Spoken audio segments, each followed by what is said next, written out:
সবাই খাতা কলম বের করেন, আমরা ক্লাসে চলে যাই সরাসরি।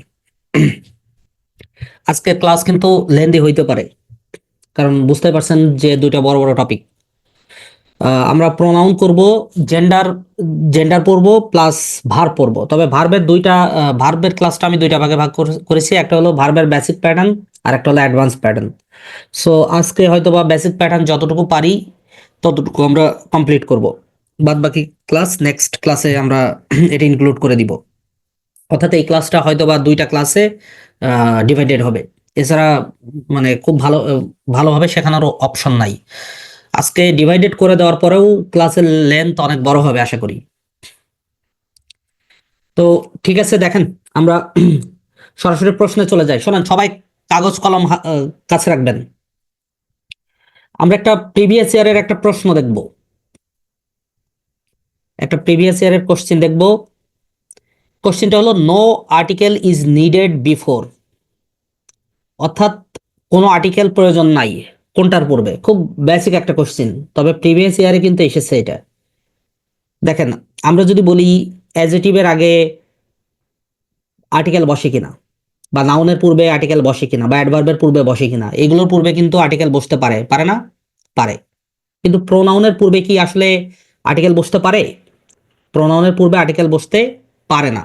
সো এই ক্ষেত্রে আমরা অ্যান্সার কোনটা নিব? প্রোনাউন। এখন আপনার মনে প্রশ্ন আসতে পারে, স্যার এত সহজ কোশ্চেন কি আসে চাকরি পরীক্ষা আসে, বা স্পেসিফিক যদি বলি বিসিএস এর প্রশ্ন আসে? আসে, বিসিএস এর প্রশ্ন আসে। তো একটা দুইটা আসে। এখন এইটা দিয়ে তো আর সকল কোশ্চেন জাজ হয় না। আবার অনেক সময় কি হয় জানেন, যে খুব তিরিশ প্রশ্ন আপনার দৃষ্টিতে তিরিশ মনে হবে যে আচ্ছা এত সহজ প্রশ্ন বিসিএস পরীক্ষা আসলো। তো দেখবেন যে ওই তিরিশ কোশ্চেনের ভিতরেই সব থেকে টুইস্টটা থাকে, এবং ওখানে আমরা সব থেকে নেগেটিভ মার্কিং খাই। সবসময় আমরা নেগেটিভ মার্কিংটা ওই ক্লাসগুলোতেই বেশি খাই। আচ্ছা, এখন আমি একটা প্যাসেজ দিয়েছি, সবাই আশা করি দেখতে পারছেন। দেখতে পারছেন সবাই? দেখেন, বলছে Myron Perelman came home one night and presented his wife. মানে এই পুরো পুরো সেন্টেন্সের মধ্যে আমি এইটাকে ফোকাস করছি। এই যে এখানে হিজ বসালাম, এখানে হিজ না বসায় এই যে দেখেন পেরেলম্যান, এই যে পেরেলম্যান একজন ব্যক্তি। আমি যদি ধরি ইনি একজন পুরুষ ব্যক্তি, আমি যদি ধরি পুরুষ ব্যক্তি, তাহলে তার পরিবর্তে আমরা প্রোনাউন কি বসাইতে পারতাম? হি বসাইতে পারতাম। তো হি এর পজিটিভ, অর্থাৎ তার ওনারশিপ বোঝানোর জন্য আমরা একটা পজিটিভ ফর্ম, পজিটিভ প্রোনাউন ব্যবহার করলাম। এটা হলো পজিটিভ প্রোনাউন। আমরা যখন প্রোনাউনের ক্লাসিফিকেশন পড়বো তখন আমরা নিশ্চিতভাবেই পজিটিভ প্রোনাউন শিখব। তো তার মানে আমি একটা সেন্টেন্সের মধ্যে আমি একাধিক প্রোনাউন ব্যবহার করতে পারি, এবং সেই প্রোনাউনের অনেকগুলো টাইপস আছে, ক্লাসিফিকেশন আছে। তো এই প্যাসেজটা দেওয়ার উদ্দেশ্য হলো যে দেখেন আমরা একটা সেন্টেন্সে বা একটা প্যাসেজের মধ্যে ডিফারেন্ট ডিফারেন্ট প্রোনাউন ইউজ করি। যেমন এখানে একটা প্রোনাউন ইউজ করা হয়েছে, এখানে হয়েছে, প্রত্যেকটা জায়গায়। এখানে আই, আই কিন্তু একটা প্রোনাউন, ইউ একটা প্রোনাউন। আবার প্রোনাউনের রিপ্লেসমেন্ট আছে, সরি প্লেসমেন্ট আছে। যে দেখেন এখানে আই এক জাতীয় ভাবে বসছে প্রোনাউনের সাবজেক্টিভ ফর্ম হিসেবে, এখানে বসছে কিন্তু অবজেক্টিভ ফর্ম আকারে। অর্থাৎ ইউ এর সাবজেক্টিভ ফর্ম ইউ, আবার ইউ এর অবজেক্টিভ ফর্ম ইউ। তো আমরা দেখতে পারছি যে আমরা প্রোনাউন কোথায় কোথায় ব্যবহার করতে পারবো। এটাকে একটা জোক হিসেবে আপনি ধরতে পারেন। এখন আসেন এই যে different forms of personal pronoun. আচ্ছা, এখন কথা হলো যে এই যে different form of personal pronoun, আমি কেন আগেই different form of personal pronoun করব? তার আগে আমাকে তো প্রোনাউনের কি পড়তে হবে? প্রোনাউনের ক্লাসিফিকেশন পড়তে হবে। সো আমরা প্রথমে প্রোনাউনের ক্লাসিফিকেশনে চলে যাই। একটু লেখেন, লেখেন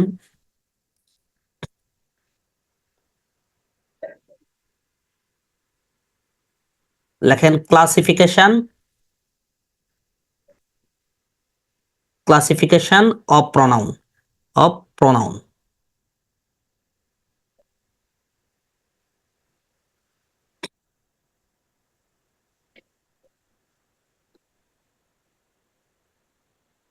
তো আমরা প্রথমে এই ক্লাসিফিকেশন অফ প্রোনাউনের ক্ষেত্রে আমরা প্রোনাউন অনেকেই জানি যে প্রোনাউন কয় প্রকার বলেন তো?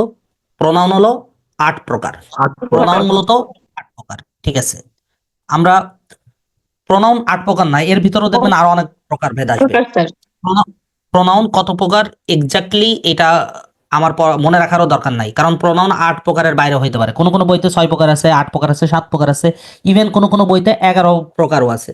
সো এটা স্পেসিফিক জানার দরকার নাই, আমি শুধু কোনটা কোন জাতীয় প্রোনাউন এইটা আমার এক্সামে আসবে। সো আমি একটু শিখে নিই।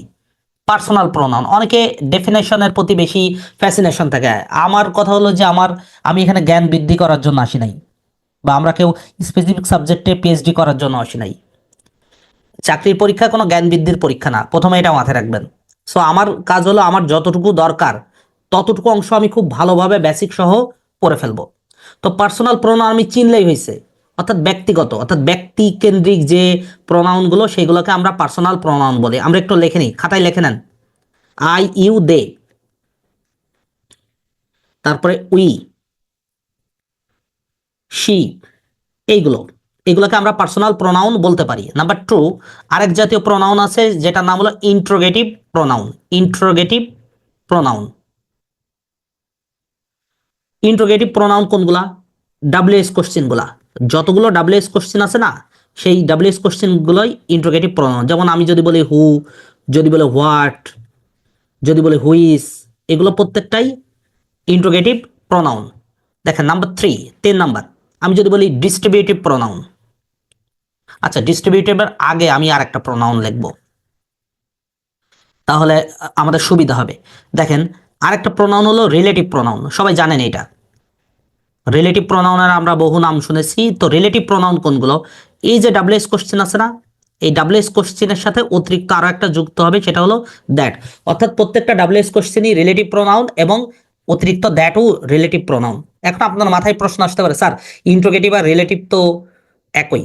হ্যাঁ একই, কিন্তু এটার সেন্টেন্সে ইউজেস ভিন্ন। কিরকম ভিন্ন আমরা আস্তে আস্তে পড়বো, এখন এগুলো না বলি, আস্তে আস্তে আমরা বলবো।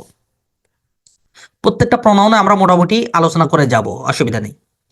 দেখেন আর একটা প্রোনাউন আমরা বলতে পারি, সেটা কি? Distributive pronoun. Distributive pronoun, distributive pronoun কি কি বলেন তো? দিস আছে, ইচ, সরি দিস না, ইস, ইস, দিস আবার কি ডেমনস্ট্রেটিভের মধ্যে চলে যায়, তাই তো? তো ডিস্ট্রিবিউটিভের মধ্যে যেগুলো বন্টন করা যায়, এক কথায় ইস এইভাবে পড়বেন, বন্টন করা যায়। Neither, either, each, neither either, neither. এইদারের, হ্যাঁ এইদার নেইদার এগুলো থেকে কিন্তু সবসময় আমাদের কোশ্চিন হবে, এটা মাথায় রাখবেন। এবার আসেন রেসিপ্রোকাল। রেসিপ্রোকাল, রেসিপ্রোকাল প্রোনাউন কি কি জানেন? এটা ইচ আদার, ওয়ান অ্যানাদার, এই দুইটা জিনিস। হ্যাঁ, এই দুইটার একটা ইউজেস আছে, খুব ভালো ইউজেস আছে, আমরা শিখবো। Each other, one another. এবার আসেন নাম্বার 6, আমি যদি বলি ডেমনস্ট্রেটিভ। ডেমনস্ট্রেটিভ প্রোনাউন, এই আপনারা কিন্তু প্রত্যেকেই খাতায় তুলে নেবেন, অনেকেই জানেন এইগুলো আমি জানি, কিন্তু তারপরেও খাতায় তুলে নেবেন, এতে আপনি ঠকবেন না, আমি বলছি আপনি ঠকবেন না। ডেমনস্ট্রেটিভ প্রোনাউন, দিস, তারপরে দ্যাট, এ, তারপরে ধরেন দিজ, এগুলোকে আমরা ডেমনস্ট্রেটিভ প্রোনাউন বলতে পারি। এখন আসেন number 7, reflexive pronoun. Reflexive pronoun, তো রিফ্লেক্সিভ প্রোনাউন কোনগুলো? মাই সেলফ সেলফ, যুক্তগুলা। সেলফ যুক্তগুলো, মাই সেলফ, ইয়োর সেলফ, এগুলো। নাম্বার 8, 8 পর্যন্ত আপাতত আমরা এটা শেষ করব। Indefinite pronoun. ইনডিফাইনাইট প্রোনাউন, তো ইনডিফাইনাইট প্রোনাউন কোনগুলো বলেন তো? ওয়ান, বডি যুক্ত। অ্যানি, সাম, শুধু বডি যুক্ত না, ওয়ান কি শুধু ওয়ানে কি বডি আছে? নাই, যেমন সাম আছে, ওয়ান সাম বডি থিং হইতে, বডি। মানে বডি হইতে পারে, অসুবিধা নেই, ঠিক আছে। আচ্ছা, আমরা এমনি অল্প তো কয়েকটা বিষয় আমরা এমনি এগুলো শিখে নিই, তাহলে সবাই নোট করে নেন এগুলা, এগুলো নোট করে ফেলেন।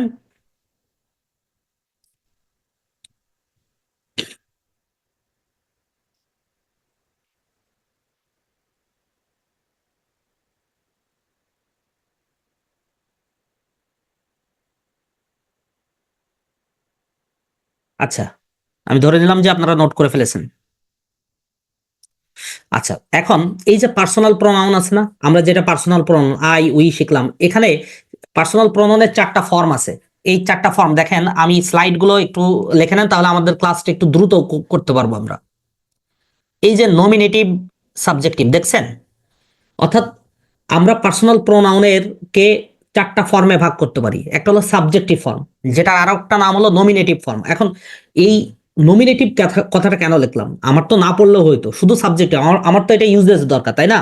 তো ইউজেস আকারে আমি সাবজেক্টিভ লিখতেই পারতাম, বাট বিভিন্ন পরীক্ষায় বিভিন্ন পরীক্ষায় আপনি কোথাও না কোথাও দেখবেন যে মাঝে মধ্যে চলে আসছে যে নমিনেটিভ, নিচের কোনটি নমিনেটিভ প্রোনাউন বা nominative subjective, nominative personal pronoun এরকম দিবে। এখন আমরা যেটা নমিনেটিভ পার্সোনাল বলবো, সেটাই মূলত ওই যে পার্সোনালের যে সাবজেক্টিভ প্রোনাউন, সেটার আরেকটা নাম নমিনেটিভ। সো আমার প্রিপারেশনে আমি কোনো ঘাটতি রাখবো না, সহজ কথা। আমার কথা বুঝতে পারছেন? আমার প্রিপারেশনে যেন কোনো রকম কোনো ঘাটতি না থাকে। যত রকম একটা জায়গা থেকে প্রশ্ন আসতে পারে, আমরা পারতপক্ষে শিখে ফেলবো।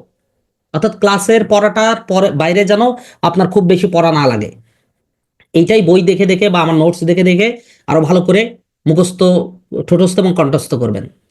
সো এখানে দেখা যাচ্ছে আই ইউ, হি সি, ইট, এগুলোকে আমরা সাবজেক্টিভ প্রোনাউন বলতে পারি।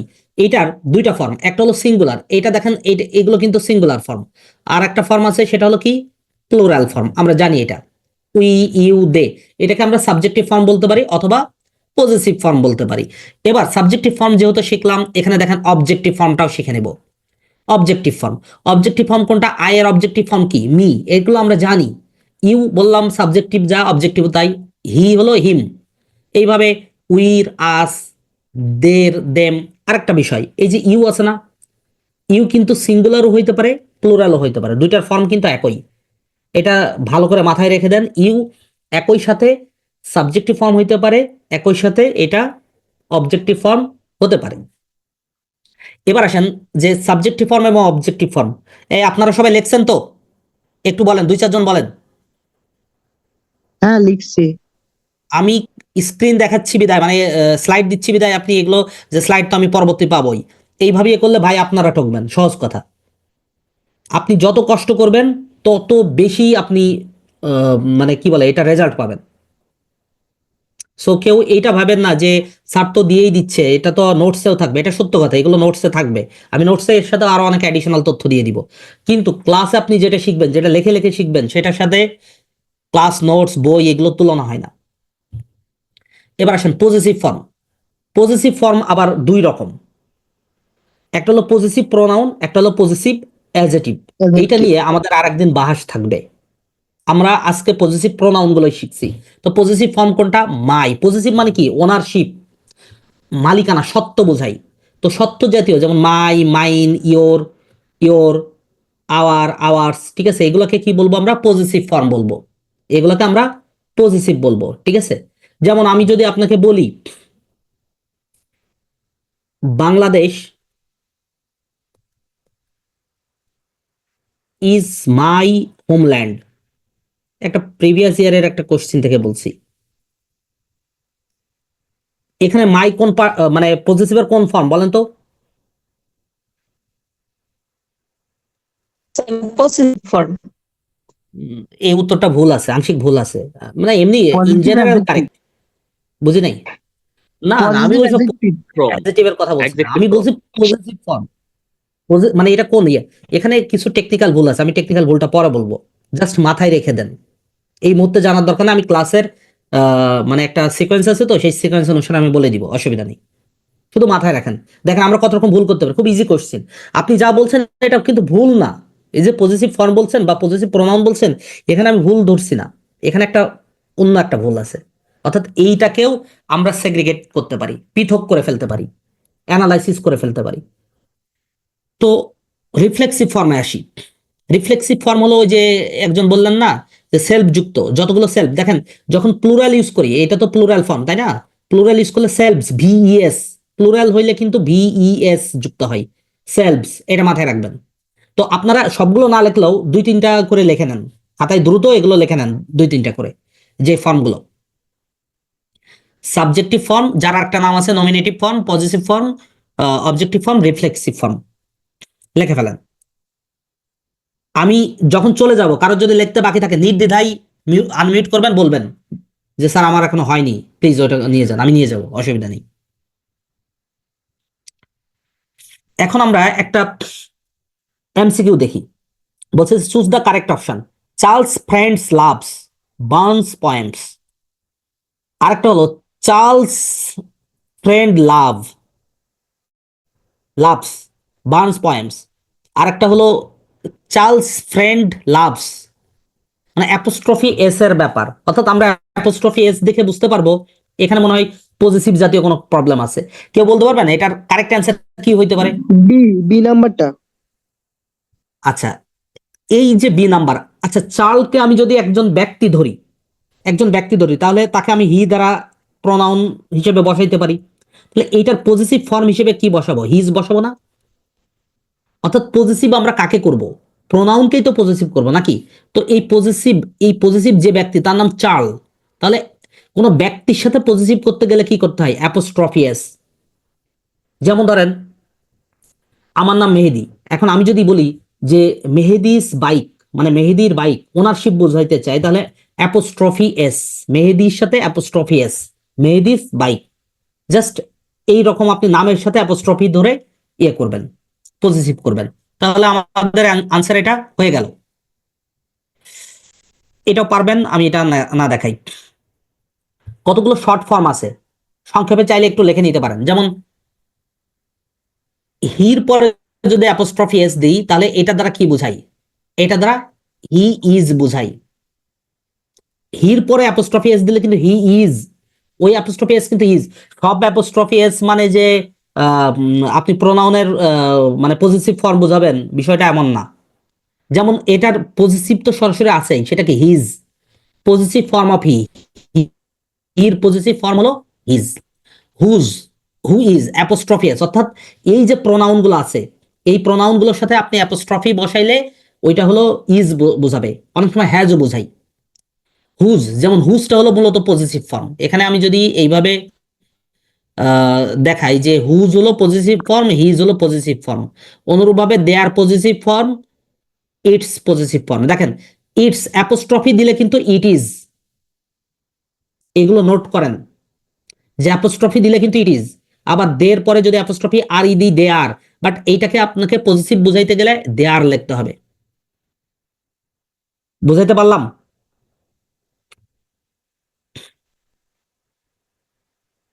তাহলে আমি এখান থেকে চলে যাই। আচ্ছা, প্রথম রুল, রুল ওয়ানে চলে যাচ্ছি। আচ্ছা, প্রথম রুলটা হলো, বলছে যে the captain dash had a score of 30। The captain dash had a score of 30। এখন এখানে অপশনগুলোর মধ্যে দেখতে পাচ্ছি Joy and me, Joy and myself, Joy and I, Joy and us. এখন আমার এখানে ভার্ব কোনটা বলেন তো? হ্যাড হলো ভার্ব। আচ্ছা, ভার্বের পূর্বে আমরা সাধারণত কি বসাই? সাবজেক্ট বসাই না? আমাদের জেনারেল জেনারেল সেন্টেন্সের প্যাটার্ন কি? সাবজেক্ট, ভার্ব এবং অবজেক্ট বা এক্সটেনশন যাই বলেন, জেনারেল প্যাটার্ন এরকম না? সো তার মানে ভার্বের পূর্বে আমরা কি বসাই? সাবজেক্ট বসাই। তো সাবজেক্টের জায়গায় সবসময় প্রোনাউন যদি সাবজেক্টের পজিশনে বসে, তাহলে সেটা কি হয়? সাবজেক্টিভ ফর্ম হয়। সহজ কথা, প্রোনাউন যদি সাবজেক্টের পূর্বে বসে তাহলে সেটা সাবজেক্টিভ ফর্ম ইউজ হয়। আপনি এই যে এই স্লাইডটা এখান থেকে নোট করে নিতে পারেন। প্রোনাউন বাক্যের সাবজেক্ট হিসেবে বসলে সাবজেক্ট ফর্ম ইউজ করতে হয়। তাহলে সাবজেক্ট ফর্ম হিসেবে আমি কোনটা ইউজ করব? Joy and I, Joy and I. অর্থাৎ জয় কিন্তু সাবজেক্টিভ ফর্ম, আবার জয়ের অবজেক্টিভ ফর্মও কিন্তু জয়, বাট এটা আমি বুঝবো কিভাবে? এখানে প্লেসমেন্ট দেখে। আমার এখানে সাবজেক্টের পূর্বে বসছে, তার মানে 100% সাবজেক্টিভ ফর্ম, আর এটা সাবজেক্টিভ ফর্ম কি? আই।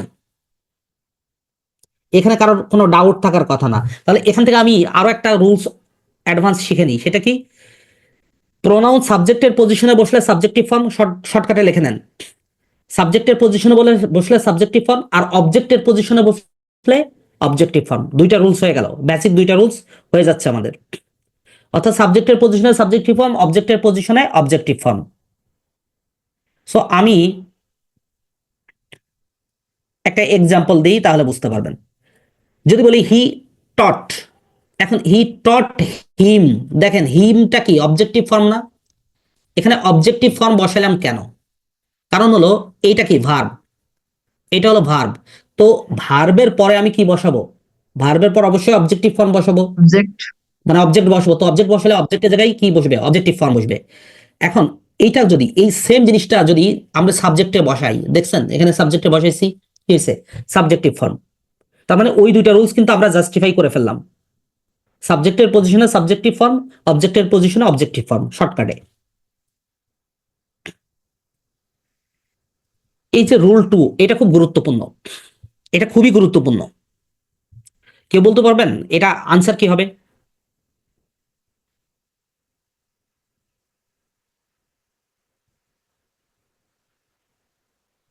আচ্ছা, আমরা স্যার এখানে 2 বলি, নাম্বার। দেখেন। আচ্ছা, আমরা প্রথমে এখান থেকে একটু শিখি। প্রথম আমাকে লক্ষ্য রাখতে হবে ইনসিস্টে। আমরা কিন্তু জানি যে ইনসিস্টের পরে কি বসে বলেন তো? অন বসে। একদম আমরা অ্যাপ্রোপ্রিয়েট প্রিপোজিশন মতো যদি চিন্তা করি তাহলে ইনসিস্টের পরে অন বসবে। তো অনটা কি প্রিপোজিশন না? প্রিপোজিশনের পরে, অর্থাৎ প্রিপোজিশন এবং এই যে কামিং, এইটাকে আমরা কি বলতে পারি? জিরান্ড বলতে পারি। ভার্বের সাথে আইএনজি অথবা জিরান্ড যাই বলেন। আচ্ছা, ভার্বের সাথে আইএনজি লিখলাম তাহলে বুঝতে সুবিধা হয়। অনেকে জিরান্ড বললে আবার জিরান্ড আর প্রেজেন্ট পার্টিসিপল মিলাই ফেলবেন, তো সো আমি ভার্বের সাথে আইএনজি লিখলাম। তো প্রিপোজিশন এবং ভার্বের সাথে আইএনজি এর মাঝখানে যদি কোনো প্রনাউন থাকে, আমি আবার বলি, দেখেন রুলসটা এত ডিটেলস লেখার দরকার নেই, আমি যেভাবে লিখবো সেইভাবে লিখবেন।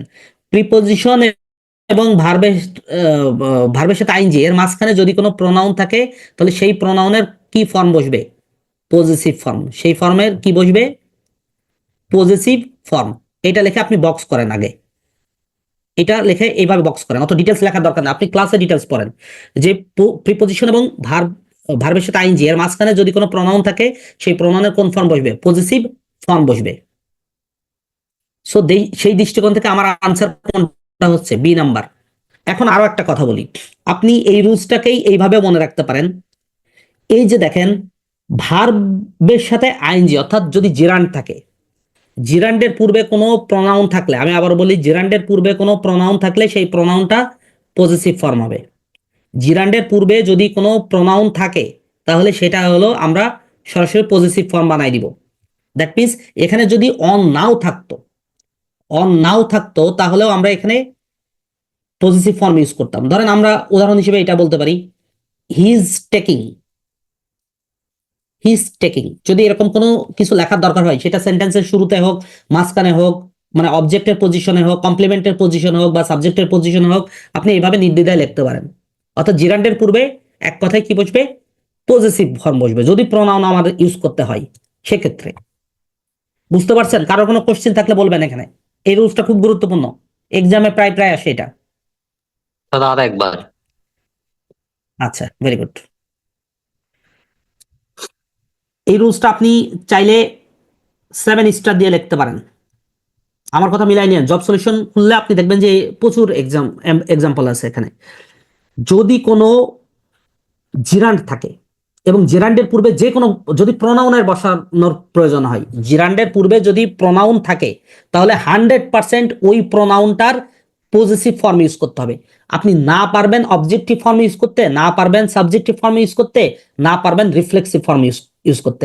আমরা তো জানি যে প্রনাউনের ফর্ম কয়টা? 4টা, সাবজেক্টিভ, অবজেক্টিভ, পজেসিভ এবং রিফ্লেক্সিভ। সো শুধুমাত্র জিরান্ডের পূর্বে পজেসিভ ইউজ করতে পারবেন, এবং তার পূর্বে যদি প্রিপোজিশন থাকে সেক্ষেত্রেও পারবেন, প্রিপোজিশন না থাকলেও পারবেন। খুব জোর দিয়ে এটা শিখে রাখেন। সো আমরা এখানে একটু দেখি, যেমন এই যে মাই কামিং, দেখেন এটা শুনতে কেমন যেন লাগে স্যার না? একটা মাই কামিং। একটা প্রশ্ন চ্যাট করছি একটা প্রশ্ন, ওইটা একটু সমাধান করে দিন। একটা প্রশ্ন চ্যাট করছি, একটু আচ্ছা, সমাধান করে দেখেছি দিবেন। আমি।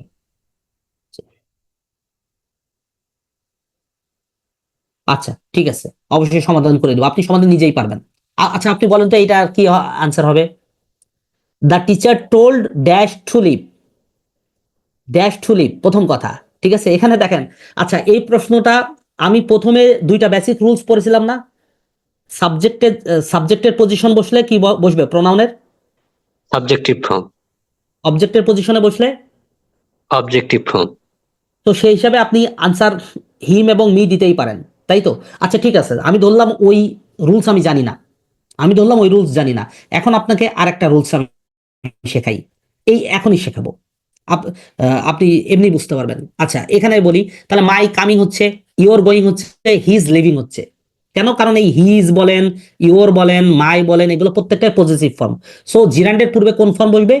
Positive form. এখন এই জিরান্ডগুলোকে আমি যদি ইনফিনিটিভ বানাই দিই, ধরেন টু কাম বসাই, কথা হলো যে যদি টু কাম বসাই অর্থাৎ ইনফিনিটিভ বসালাম, তাহলে সেক্ষেত্রে আমাদের কি হবে বলেন তো? সেক্ষেত্রে এই অবজেক্টিভ যে ফর্ম। মাই আছে না, এইটার অবজেক্টিভ ফর্ম হবে, জি। অর্থাৎ মি হবে। এই যে ইউর গোয়িং আছে না, তখন ইউ টু গো যদি আমি বসাইতে পারি আর কি, যদি টু গো বসাইতে পারি এবং তারপরে তার পূর্বে যদি আমাকে প্রোনাউন বসাতেই হয়, তাহলে আমরা অবজেক্টিভ ফর্ম ইউজ করব। বুঝতে পেরেছেন বিষয়টা? যেমন এখানে লিভ আছে না, যদি আমি এখানে টু লিভ বসাইতাম, তাহলে আমি কি বসাইতাম? Him to leave, him to leave. মনে থাকবে এটা? সো এখন আমি এই যে এখানে দেখেন it was time for me to leave, to লিভের পূর্বে আমি কি বসাইছি? মাই বসাইছি? আমি কিন্তু মাই বসাই নাই, আমি কিন্তু অবজেক্টিভ ফর্ম ইউজ করছি। আচ্ছা কোনো কারণে যদি এখানে লিভিং থাকতো, তাহলে আমি কি ইউজ করতাম? মাই living, I, it was time for position. My living. তার মানে কি দাঁড়ালো? এই যে এখানে আপনি কি শিখলেন? এখানে শিখলেন যে জিরান্ডের পূর্বে কি বসবে? পজিটিভ ফর্ম বসবে, এটা শিখলেন না? এখন শিখেন যদি ইনফিনিটিভ থাকে, এটা নোট করে নেবেন। আমি যেভাবে বক্স করব ঠিক সেইভাবে নোট করবেন। তাহলে এর পূর্বে কি বসবে? অবজেক্টিভ ফর্ম বসবে। অর্থাৎ ইনফিনিটিভের পূর্বে যদি কোনো প্রোনাউন থাকে, তাহলে চোখ বন্ধ করে কি বসাবেন? অবজেক্টিভ ফর্ম বসাবেন। অবজেক্টিভ ফর্ম এটা লিখে বক্স করবেন। আমি যেটাকে বক্স করব যেভাবে, আপনারাও এভাবে বক্স করে নেবেন। তাহলে পরীক্ষার আগে আপনি যখন রিভিশন দিবেন, এই বক্সগুলো শুধু রিভিশন দিয়ে চলে যাবেন।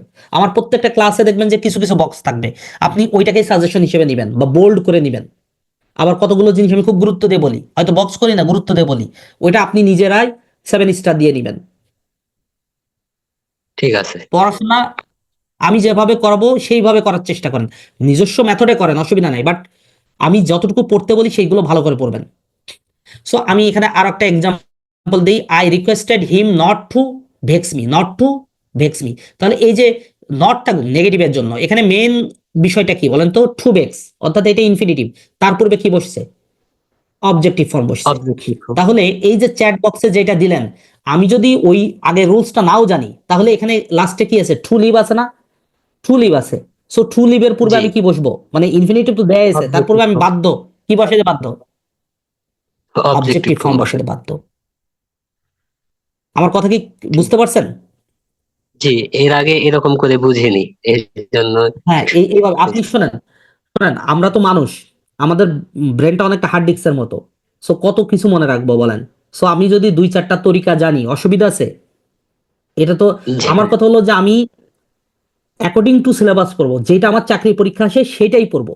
ভাই বিশ্বাস করেন এই পড়াটাও অনেক অনেক হিউজ পড়া, এবং যেটুকু পড়বো সেইটুকু আমি ডিটেলস পড়বো। আমার থিওরি, আমি আজে বাজে জিনিস পড়বো না। আপনি ইংলিশ পড়ে শেষ করতে পারবেন বলেন? ইংলিশ একটা ল্যাঙ্গুয়েজ, এটা পড়ে শেষ করা যায়? আপনি যদি 500 বছর পড়েন তাও শেষ করতে পারবেন না। সো আমার তো দরকার নাই এত কিছু, মানে এইটা বিষয়ে গবেষক হওয়ার দরকার নাই।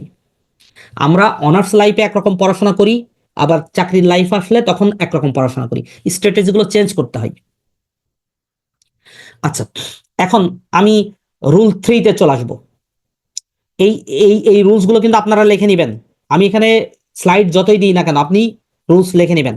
আচ্ছা, it was dash who first notice the difference. এখানে মূল যে বিষয়, সেই মূল বিষয়টা আমি লিখে দিচ্ছি, মূল বিষয়টা।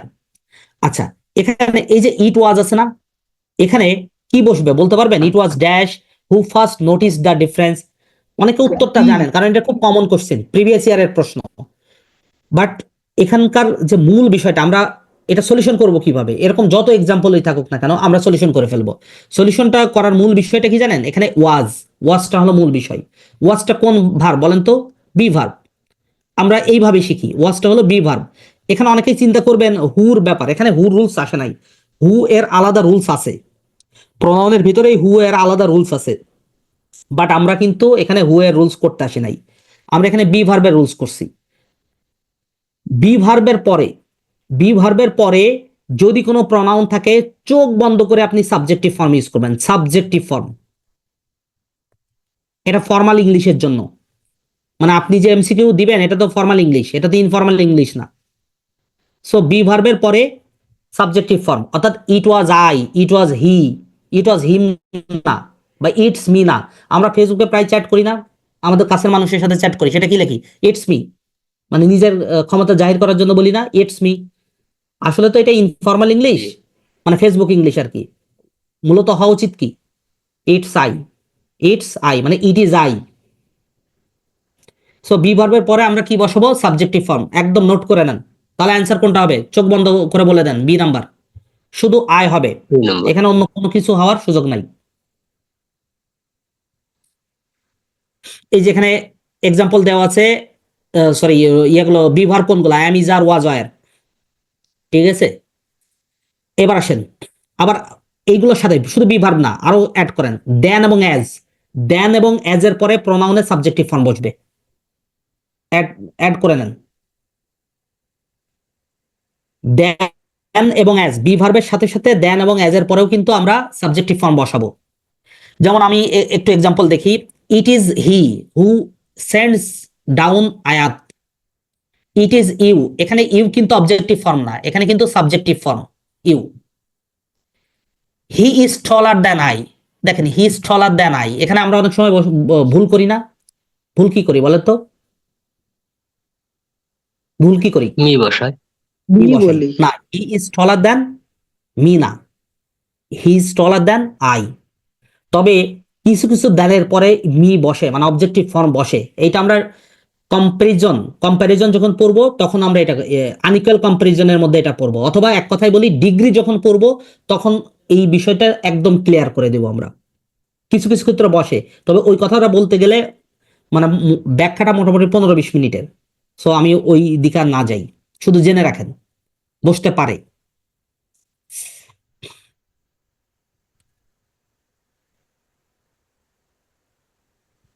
বলছে যে the more haemoglobin one has, the more oxygen is carried to dash cells. The more haemoglobin one has, the more oxygen is carried to dash cells. শোনেন, কোন প্রোনাউন, ওয়ান কিন্তু প্রোনাউন হিসেবে বসে। ওয়ান যদি প্রোনাউন হিসেবে বসে তার positive form হিসেবে ওয়ান্স বসে। ওয়ান যদি, আমি আবার বলি, ওয়ান যদি প্রোনাউন হিসেবে বসে, এখানে ওয়ান কিন্তু সাবজেক্টিভ ফর্ম হিসেবে বসছে, প্রোনাউন হিসেবে বসছে। আর দ্য মোর হিমোগ্লোবিন এই পার্টটুকু শুধুমাত্র আপনার সেন্টেন্সটা এক্সটেনশন করছে, এবং এটা নাম হলো ডাবল কম্পারেটিভ। ওই যে the more haemoglobin, the more oxygen, double comparative, এইটাকে সাবজেক্ট হিসেবে ভেবে ভুল করবেন না। এখানে মূল সাবজেক্ট কোনটা বলেন তো? ওয়ান। ভার্ব কোনটা? Has. One. So one subject. So এটার পজিটিভ ফর্ম আমরা যখন বসাবো তখন কি বসাবো? One's one's. বসাবো, ওয়ানের ওয়ান্স। এখন অনেক সময় আমরা এটা ভুল করি। কিরকম ভুল করি আমি বলি, এই যে এখানে এই নোটটা আপনারা খাতায় লিখে নেবেন। ওয়ান সাবজেক্ট হিসেবে বসলে এর পরিবর্তে পজিটিভ প্রোনাউন হিসেবে কি বসবে? ওয়ান্স। আপনারা এত সুন্দর করেও লেখার দরকার না, আপনারা লিখবেন যে ওয়ান যদি সাবজেক্ট হিসেবে বসে তবে পজিটিভ হবে ওয়ান্স। পজিটিভ মানে আমরা কি বলছি? Positive pronoun. সহজ কথা, আমার নোটস যেন অতিরঞ্জিত না হয়, যে আমি ওই রুলস দেখে আমি পরবর্তীতে নিজেই রিভিশন দিতে ভয় পাইলাম যে এত বড় রুলস মনে রাখবো কেমনে। এই জন্য আমি এই গ্রাফিক্যাল টার্মগুলো ইউজ করতে চাই সবসময়। So one should take care one's health, এখানে কি বসছে? ওয়ান্স বসছে। যেমন ওই যে আছে না, one should obey his father's বা হিজ প্যারেন্টস না, one should obey one's parents. One দ্বারা শুরু হলে মানে পজিটিভ হিসেবে ওয়ান্স বসবে, সহজ কথা। কিন্তু কথা হলো যে হিজ কি বসতে পারে? পারে। কখন বসতে পারে? যদি সেন্টেন্স লিখবেন, এটা লিখছেন না, এই রুলসটা যদি লেখেন এর পরেই লিখবেন এইভাবে, স্টার দিয়ে লিখবেন। স্টার দিয়ে এইটা লিখবেন যে ওয়ান অফ দা দ্বারা, শুধু এইটুক লিখলে হবে, আর কিচ্ছু লাগবে না।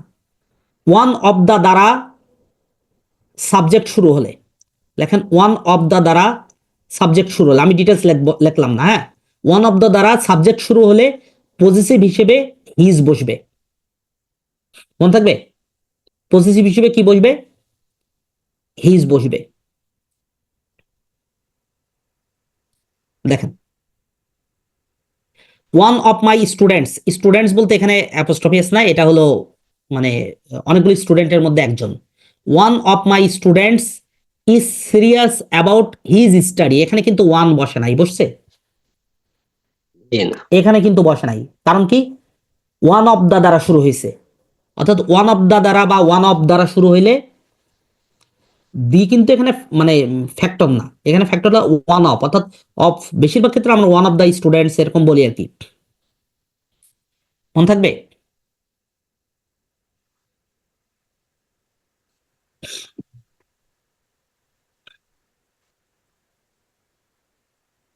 আচ্ছা, এবার আসি রুল ফাইভে। রুল ফাইভটা হলো হু বসবে নাকি হু এভার বসবে, খুব বড় কোশ্চেন, মানে এখানে কিন্তু দেখেন খুব ছোট ছোট রুলস, বাট এইগুলো সবসময় আমাদের কি হয়, এক্সামে আসে, অল টাইম এক্সামে আসবে এগুলো। আমরা হু বসাবো নাকি হু এভার বসাবো, তাহলে আমরা একটু ছোট্ট একটা চার্ট একটু দেখে নিই।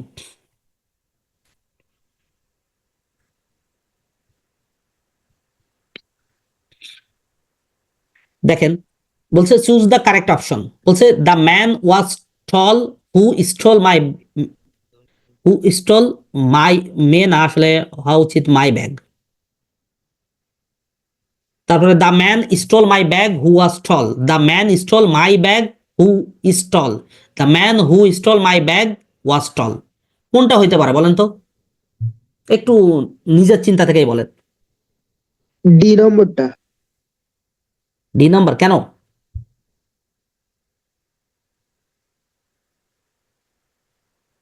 ডি নাম্বার কেন, এটা অ্যাপোজিটিভ।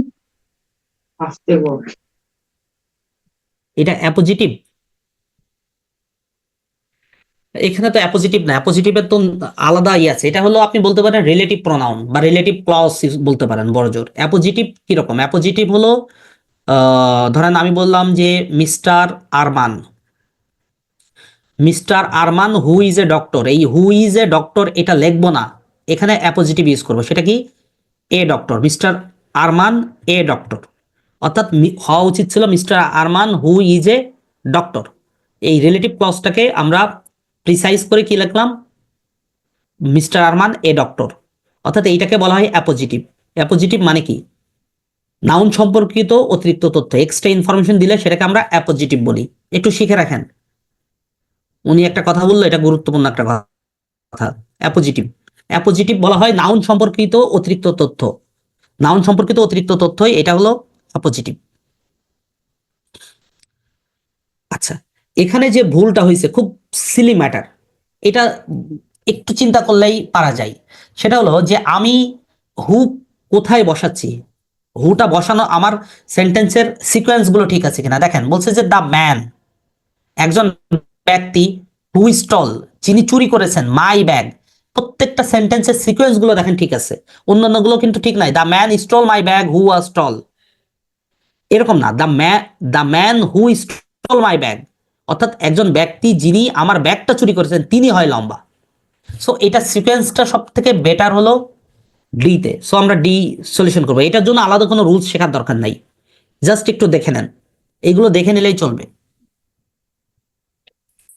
একটি নৌকা পানি লেভেলে বাধা দেয়, তারা একটি ডকের দিকে আচ্ছা, টানা হয়, এখন আসেন, নৌকা থেকে ডক পর্যন্ত দৈর্ঘ্য পানির উপর। বলছে যে the students who are good at English have the possibility to get chance in DU, তো এখানে আমরা কি ইউজ করছি, আমি হু এর কতগুলো সার্বজনীন রুলস শিখে নিই, হু এর সার্বজনীন রুলস লেখেন, হু এর পরে সবসময় ভার বসবে, হু এর পরে সবসময় কি বসবে, ভার বসবে। এখন হু এর সাথে আরো একটা বিষয় জড়িত, সেটা হলো হুম, হুম এর পরে নাউন বা প্রোনাউন বসবে, একটু লিখে নেন, আগে এইগুলো লেখেন তারপর আমি বলছি। এখন হু এর পরে ভার বসবে আর হুম এর পরে নাউন বা প্রোনাউন বসবে, এখন প্রশ্ন হলো এই হু এর ক্ষেত্রে হু এর ক্ষেত্রে যে ভার্ব বসবে, আমি আপনাকে একটা পাল্টা প্রশ্ন করব, সেটা হলো এই ভার্বকে আমি সিঙ্গুলার বসাবো নাকি প্লুরাল বসাবো? আমি কিভাবে ডিফাইন করলাম, যেমন এখানে দেখেন, এখানে কি বলছে, হু আর, এটা কি singular verb, sorry plural verb. অন্যদিকে দেখেন সেকেন্ড সেন্টেন্সে বলি হু ইজ, এটা কি সিঙ্গুলার ভার্ব। সো এটা ডিফাইন হয়েছে কিভাবে, হু এর আগে পূর্বে দেখেন একটা অ্যান্টিসিডেন্ট বসছে, এটার নাম কি অ্যান্টিসিডেন্ট, অর্থাৎ পূর্ববর্তী একটা অংশ বসছে। এই পূর্ববর্তী অংশ, এটাকে আপনি সাবজেক্ট বলবেন নাকি অ্যান্টিসিডেন্ট বলবেন? যদি অ্যান্টিসিডেন্ট লিখতে ভয় লাগে তাহলে সাবজেক্ট লেখেন, আর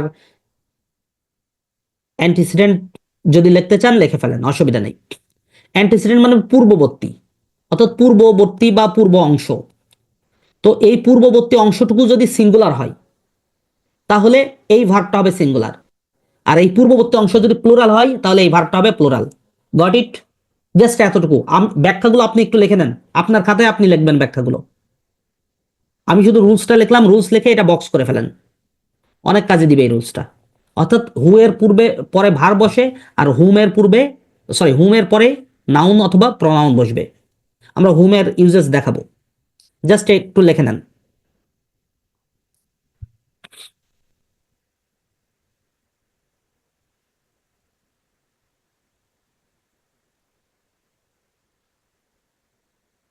এই যে রুল 7, অলরেডি আমরা রুল 7 পড়ে ফেলেছি, আমাদের রুল 7 আর লেখার দরকার হবে না।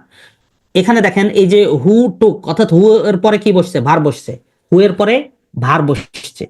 আর আমি যদি হুম ইউজ করি, দেখেন দা অথর হুম ইউ, দেখেন তো হুম, হুমটা কি, হুমের পরে কি বসছে, নাউন অথবা প্রনাউন বসছে না? তার মানে আমরা দেখলাম হু এর পরে ভার্ব, হুমের পরে নাউন। দেখেন আপনারা যারা ব্যাংক, পেট্রো বাংলা, অথবা ওই যে এমএনসি যেগুলো আছে, অর্থাৎ মাল্টিনেশনাল কোম্পানি যেগুলো আছে, বাটা আছে, অ্যাপেক্স আছে, তারপরে ওই যে ব্রিটিশ আমেরিকান টোবাকো, ব্যাট আছে, এইগুলোতে যারা এক্সাম দেন, সেখানে দেখবেন যে এই পিন পয়েন্টিং এরর আসে। এগুলা এই প্রশ্নগুলো বিশেষও আসে, বাট পিন পয়েন্টিং এরর আকারে না, কারেকশন আকারে আসে। সো এখানে দেখবেন যে এই হু, হুম, এই ছোট ছোট বিষয়গুলো খুব বেশি আসে। আমি যদি বলি he was the author who I believed, এখানে দেখেন প্রবলেম আছে কোনটা, ভুল কোনটা, এ নাম্বারে ভুল আছে কেন? কারণ এখানে আই দেওয়া আছে।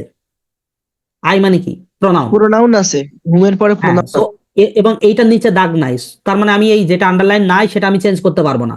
আন্ডারলাইন কোনটা আছে, হু আছে, তার মানে এটা চেঞ্জ করে আমাকে কি বসাতে হবে, হুম বসাতে হবে। হুম।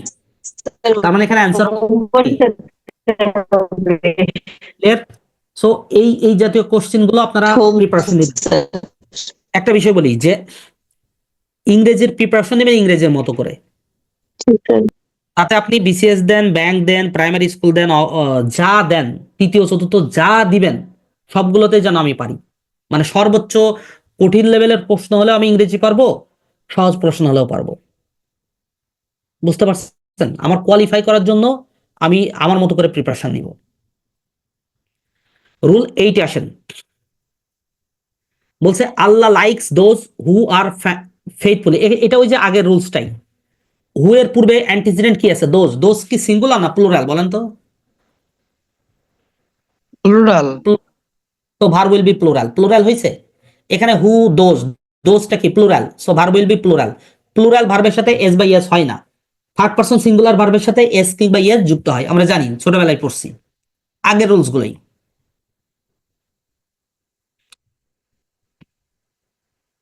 আচ্ছা, আমরা যে প্রোনাউন গুলো লিখলাম না, এখানে একটু স্লাইড আকারে দেওয়া আছে, আমরা একটু দেখে নিই। পারসন আবার এক নজরে দেখে নিই, জাস্ট এক নজরে দেখে নেন।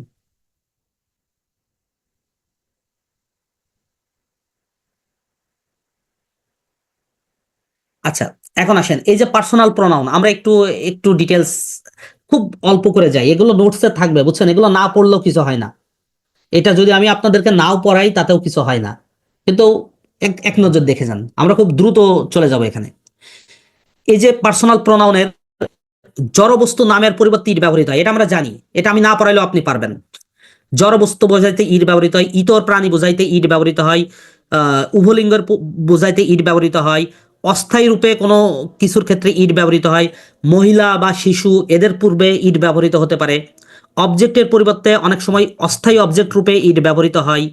এরকম বিভিন্ন ইউজেসের ক্ষেত্রে আমরা ইট ব্যবহার করতে পারি, যেমন I did it, it is a pen of mine, এরকম বিভিন্ন ক্ষেত্রে আমরা ইউজ করতে পারি। খুব সিম্পল জিনিস। আচ্ছা, ইন্ট্রোগেটিভ প্রোনাউন, এইটাতে আমরা বলছিলাম যে ইন্ট্রোগেটিভ প্রোনাউন আর রিলেটিভ প্রোনাউন দেখতে একই রকম, কিন্তু পার্থক্যটা কি? পার্থক্য হলো হু ব্রোক দ্য গ্লাস প্রথমে আসেন, ডাব্লিউএস কোশ্চিনটা সেন্টেন্সের শুরুতে বসছে না, এবং পুরো সেন্টেন্সটাকে আমরা কি বলতে পারি? ইন্ট্রোগেটিভ সেন্টেন্স বলতে পারি? পারি তো। যদি এটা একে ইন্ট্রোগেটিভ সেন্টেন্স বলতে পারি, তাহলে আমি এটাকে কি বলবো? এই হুটাকে ইন্ট্রোগেটিভ প্রোনাউন, ইন্টারোগেটিভ অর্থাৎ প্রোনাউন। এটা হলো ইন্ট্রোগেটিভ প্রোনাউন। কিন্তু আমি যদি এইটা লিখি আই কান্ট, আপনি এক্সাম্পলটা লিখে নিতে পারেন, I can't figure out who broke the glass, who broke the glass, একটা ইম্বেডেড কোশ্চেন ইউজ করলাম, দ্য গ্লাস। এই যে I can not figure out, এখানে হু, এটা কি কোশ্চেন? এটা কি পুরো সেন্টেন্স কি প্রশ্নবোধক সেন্টেন্স, মানে ইন্ট্রোগেটিভ সেন্টেন্স? নেভার। এটাকে বলা হয় ইম্বেডেড কোশ্চেন। ইম্বেডেড কোশ্চেন কিন্তু ইন্ট্রোগেটিভ সেন্টেন্স না, এটা ইম্বেডেড কোশ্চেন। সো ইম্বেডেড কোশ্চেন আমি বুঝলাম কিভাবে? ডাব্লিউএস কোশ্চেন কোথায় বসছে? মাঝখানে বসছে। ডাব্লিউএস কোশ্চেন যদি মাঝখানে বসে সেটাকে বলা ইম্বেডেড কোশ্চেন, এবং এই ক্ষেত্রে এটা ইন্ট্রোগেটিভ প্রোনাউন না, এটার নাম হলো রিলেটিভ প্রোনাউন। চেনার উপায় হলো এই একটা পার্থক্য। অর্থাৎ ডাব্লিউএস কোশ্চেন যদি কোশ্চেনে ব্যবহৃত হয় এবং শুরুতে ব্যবহৃত হয়, তাহলে ওইটাকে আমরা কি বলবো? Interrogative pronoun. আর যদি মাঝখানে বসে, ইম্বেডেড কোশ্চেন আকারে বসে, তাহলে ওইটার নাম কি আমরা কি বলবো? Relative pronoun. মনে থাকবে ওটাকে কি বলবো? Sir relative. একটা প্রশ্ন আছে, শিওর, বলেন। বলছি যদি রিলেটিভ প্রোনাউন মানে যেটা মাঝখানে ডব্লিউএস কোশ্চেন বসবে, স্বাভাবিকভাবে এর পূর্বে কি সবসময় অ্যান্টিসিডেন্ট বসতে পারবে? কি সবসময় কি অ্যান্টিসিডেন্ট 100%। থাকবেই যদি নাকি? মাঝখানে যদি ইম্বেডেড কোশ্চেন হয়, তাহলে তার পূর্বে অবশ্যই, এটা অ্যান্টিসিডেন্ট না, এটার একটা নাম আছে, এটার নামকে আপনি স্টেটমেন্ট বলবেন। অর্থাৎ একটা ক্লজ বসবে, স্টেটমেন্ট হিসেবে বসবে, I can not figure out. এবং স্টেটমেন্ট দুই রকম হইতে পারে, মানে statement can be assertive or interrogative. এখানে স্টেটমেন্টটা কি আছে বলেন তো? I can not figure out, এটা কি অ্যাসার্টিভ না? আপনি চাইলে এটাকে এইভাবে লিখতে পারতেন, do you know, do you know who broke the glass. সেক্ষেত্রে পার্থক্য কি হইতো জানেন? লাস্টে কি বসতো? কোশ্চেন বসতো। কেন কোশ্চেন বসতো? আপনি যখন স্টেটমেন্টটা অ্যাসার্টিভ বসাবেন, তখন ইমিডিয়েট কোশ্চেনের লাস্টে বসবে ফুল স্টপ। আর যখন আপনি স্টেটমেন্টটা ইন্ট্রোগেটিভ বসাবেন, তখন লাস্টে বসবে কোশ্চেন চিহ্ন। কিন্তু আপনি যাই বসান না কেন, এখানে তো হুই বসান, এই হু কিন্তু রিলেটিভ প্রোনাউনই, কারণ এটা কোশ্চেন না, এটা ইমবেডেড কোশ্চেন। আপনি এখানে কোশ্চেন দেখে ভুল করবেন না, কোশ্চেন মার্ক দেখে মনে করবেন না না এটা তো কোশ্চেন। নেভার। কোশ্চেন হইতে গেলে শর্ত আছে, শর্ত হলো ডাব্লিউএস কোশ্চেন কোথায় বসবে? শুরুতে বসবে। আপনি এখানে কোশ্চেন চিহ্ন দেখে কোশ্চেন বলবেন না। সব সব কোশ্চেন সাইন কিন্তু কোশ্চেনে বসে না, বুঝতে পারছেন? এটা হলো ইমবেডেড কোশ্চেন। আমরা ইমবেডেড কোশ্চেন পড়বো, আমাদের ক্লাসেই থাকবে, তখন আরো ডিটেলস পড়বো। আপাতত এইটুকুই জেনে রাখেন, embedded question is not a typical question, just এতটুকু মনে রাখেন। বুঝতে পারছেন? জি স্যার। আচ্ছা, ডিস্ট্রিবিউটিভ প্রোনাউন বলি, যে প্রোনাউন দুই বা ততোধিক ব্যক্তি বা বস্তুর মধ্যে থেকে একটা ব্যক্তি বা বস্তুকে আলাদা করা যায়, বন্টন করে ফেলা যায়, তাকে ডিস্ট্রিবিউটিভ প্রোনাউন বলে। এগুলো নোটসে দেয়া থাকবে, এগুলো সংজ্ঞাগুলো দেখে নেবেন রিডিং পড়ার জন্য। ইস, এভরি, এইদার, নেইদার, এগুলোকে আমরা কি বলি? ডিস্ট্রিবিউটিভ প্রোনাউন বলি। ঠিক আছে? তবে এখানে আহ, কয়েকটা বিষয় উল্লেখযোগ্য, সেটা হলো এইদার এবং নেইদার, এই দুইটার ক্ষেত্রে লেখেন, একটু ভালো করে লেখেন। দুইটি ব্যক্তি বা বস্তু বা এন্টিটিস, দুইটি ব্যক্তি বা বস্তু বা এন্টিটিসকে নির্দেশ করতে, আমি আবার বলি, দুইটি ব্যক্তি, বস্তু বা এন্টিটিসকে নির্দেশ করতে এইদার এবং নেইদার বসে, এইদার এবং নেইদার বসে। অর্থাৎ এইদার এবং নেইদার যেখানে সেখানে আপনি ব্যবহার করতে পারবেন না, খুব সাবধান। দুইটা ব্যক্তি বা বস্তুর ক্ষেত্রে আপনি এইদার বা নেইদার ইউজ করতে পারবেন। যেমন এখানে there are two pens, neither of them is good, এটা বলতে পারবেন। বাট আমি যদি আপনাকে এটা 4 পেন্স দিই, আপনি জীবনেও এখানে নেইদার বসাইতে পারবেন না। তাহলে প্রশ্ন হলো, তাহলে দুইয়ের অধিকের ক্ষেত্রে অর্থাৎ 3 বা তার অধিকের ক্ষেত্রে, লেখেন 3 বা অধিকের ক্ষেত্রে, অধিক এন্টিটিসের ক্ষেত্রে কি ব্যবহৃত হবে, তাই তো? 3 বা অধিক এনি বসে, এন্টিটিস এনি বা নান। ক্ষেত্রে, রাইট, অ্যানি অথবা নান, অ্যানি অথবা নান বসে। এইগুলো একটু নোট করে নেন, যারা জানেন না নোট করে নেন।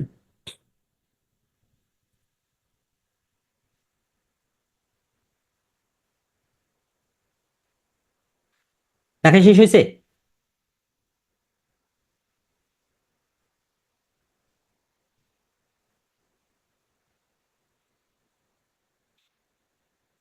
এই যে নেইদারের অর্থ একটু দেখেন, নেইদার অর্থ অর্থ হলো দুটির মধ্যে কোনোটি নয়। অনেকগুলোর মধ্যে কোনোটি নয় বুঝালে নো ওয়ান অথবা নান ব্যবহৃত হয়, অর্থাৎ আমরা যদি 3 বা তার অধিকের ক্ষেত্রে বসাই আর কি, ঠিক আছে? এবং নেইদার অফ বা পরবর্তী, আচ্ছা এটা আমরা রুলসের মধ্যে এমনি শিখে ফেলবো। ডেমনস্ট্রেটিভ প্রোনাউন কোনগুলা? দিস, দ্যাট, দোজ, এগুলো আর কি, তাই তো? রিলেটিভ প্রোনাউন তো ব্যাখ্যা করেই দিলাম। স্যার, এই, জি, জি বলছি ওই যে এইদার বা নাইদারের পরিবর্তে মানে যদি বেশি হয় এনি বা নান বসে, কিন্তু এরপরে যে ভার্বের ব্যাপারটা আছে সিঙ্গুলার কি প্লুরাল, এর ব্যাপারটা একটু বললে খুব ভালো হতো। মানে এনির পরে আচ্ছা ভার্ব সিঙ্গুলার হবে কি প্লুরাল?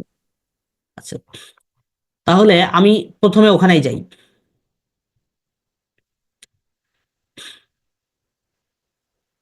আপনি যখন অ্যানি বা নান ইয়া করবেন, অ্যানি ওয়ান, যদি বলেন অ্যানি ওয়ান মানে প্রত্যেকের ক্ষেত্রেই বলছেন, মানে যখন সেন্টেন্সটা অ্যাফার্মেটিভ তখন অ্যানি ওয়ান বসছেন, আর নো ওয়ান কখন বসাচ্ছেন? যখন এটা না বোধক, নেগেটিভ, নেগেশন অর্থ দিচ্ছে তখন। সো আমরা নো ওয়ান বা নেগেশন বা ধরেন এইগুলোর ক্ষেত্রে আমরা কি বসাই? এটা কি ভার্ব সিঙ্গুলার বসাই নাকি প্লুরাল বসাই? নো ওয়ানের ক্ষেত্রে সিঙ্গুলার। সিঙ্গুলারই বসাই, কারণ নো ওয়ান মানে কি কোনোটাই নয়। তো কোনোটাই নয় কেউ বলতে নয়। কেউ নয়, একটা এন্টিটি আমরা ধরি, এটা সবসময় ধরি হলো একটা এন্টিটি। দেখেন, এইদার হোক নেইদার হোক, এটা কিন্তু দুইজনকে বোঝায় না, দুইটা এন্টিটিকে নির্দেশ করে, দুইটা এন্টিটির মধ্যে যে কোনো একটা, এইদার হলে যে কোনো একটা, আর নেইদার হলে কোনোটাই নয়। So either, neither, no one, any, এগুলো প্রত্যেকেই singular, so verb will be singular. আপনি শর্টকাটে লিখে রাখতে পারেন নোটটা, বুঝতে পারছেন? তবে এগুলোরও আরো কিছু ইউজেস আছে, আমরা যখন অ্যাপ্লাইডে যাব তখন একটু এটা দেখতে পারবো। এইটা একটু নোট করে নেন, আপনারা প্রত্যেকেই খাতায় নোট করে নেবেন, এটা খুবই ইম্পর্টেন্ট। এটা হু দ্বারা কি বোঝায়? ব্যক্তিকে নির্দেশ করে। হু সাধারণত সাবজেক্ট হিসেবে ব্যবহৃত হয়। হু হলো ব্যক্তিকে, আপনি জাস্ট এইটুকু লেখেন হু হলো ব্যক্তিকে নির্দেশ করে। আর হুম, বলেন তো হুম কি হিসেবে ব্যবহৃত হয়? এটাও ব্যক্তিকে নির্দেশ করে। হু যেমন ব্যক্তিকে নির্দেশ করে, হুম ব্যক্তিকে নির্দেশ করে। হুইস, হোয়াট, দ্যাট, হোয়াট, এগুলো বস্তু বা প্রাণীকে নির্দেশ করে, বস্তু এবং প্রাণীকে নির্দেশ করে, এবং সাবজেক্ট বা অবজেক্ট দুইটা হিসেবে ব্যবহৃত হইতে পারে, বুঝতে পারছেন? এবার আসেন, হুজ এর পরে নাউন বসে, হুজ এর পরে নাউন বসে, এবং এইটা দ্বারা ব্যক্তি, বস্তু বা প্রাণীকে নির্দেশ করে, সাধারণত সাবজেক্ট হিসেবে ব্যবহৃত হয়। এই পুরো চারটা আপনারা নোট করে নেন।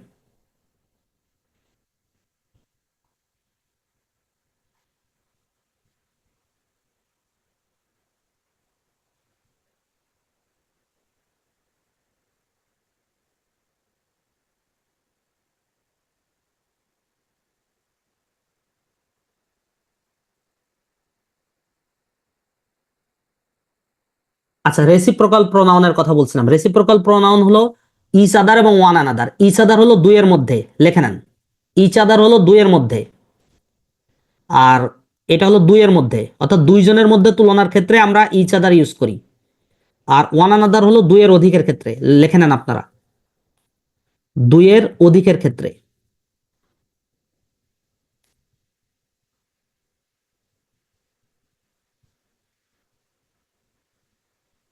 অর্থাৎ দুইয়ের ক্ষেত্রে তুলনা হইলে, দুইয়ের মধ্যে আমরা কথা বলতে গেলে ইচ আদার ব্যবহার করি, আর দুইয়ের অধিকের ক্ষেত্রে বলতে গেলে ওয়ান অ্যানাদার ইউজ করি। যেমন ধরেন যদি বলি 10 স্টুডেন্টস, দুইয়ের অধিক না, তার মানে ওয়ান অ্যানাদার।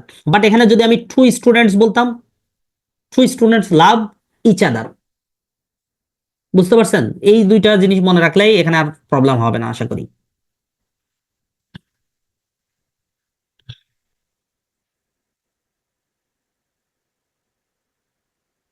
আচ্ছা, এখন আমি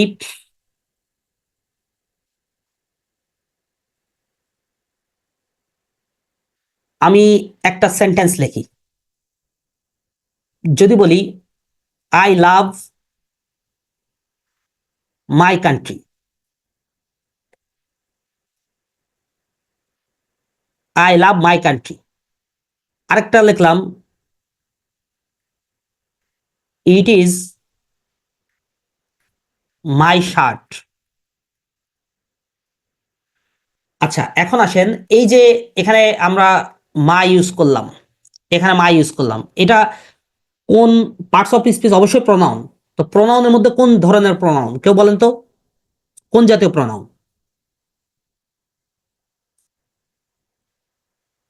অবভিয়াসলি পজিটিভ নাকি?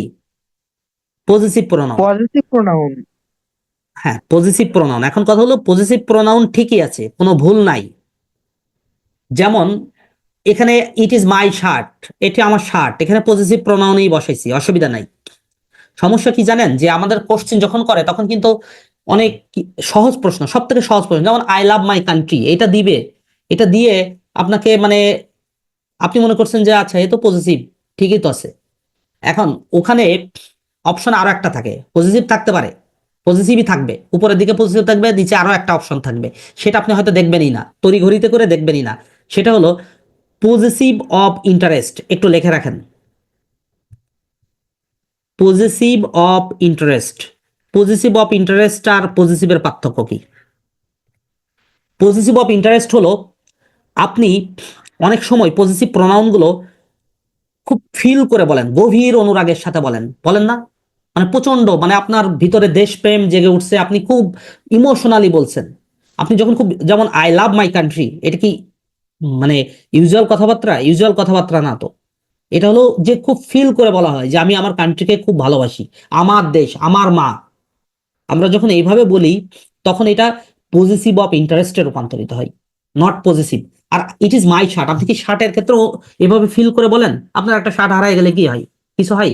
বাট আমাদের দেশ যদি হারায় যাওয়ার উপক্রম হয়, তাহলে আমরা সবাই মিলে কি ঝাঁপায় পড়বো না? সো এইটাই হলো আই লাভ মাই কান্ট্রি, অর্থাৎ পজিটিভ অফ ইন্টারেস্ট। শিখে রাখেন, এক্সামে আসবে। আমি শেখানোর জন্য বলছি না, এরা এক্সামে আসবে তাই বলছি। তো পজিটিভ অফ ইন্টারেস্ট, সবাই লিখছেন তো?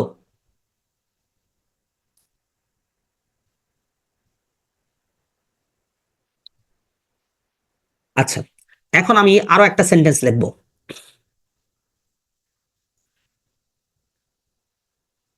যদি বলি this is my brother, this is my brother, বলেন দিস ইজ মাই ব্রাদার। এটা মাই কোন পার্টস অফ স্পিচ বলেন?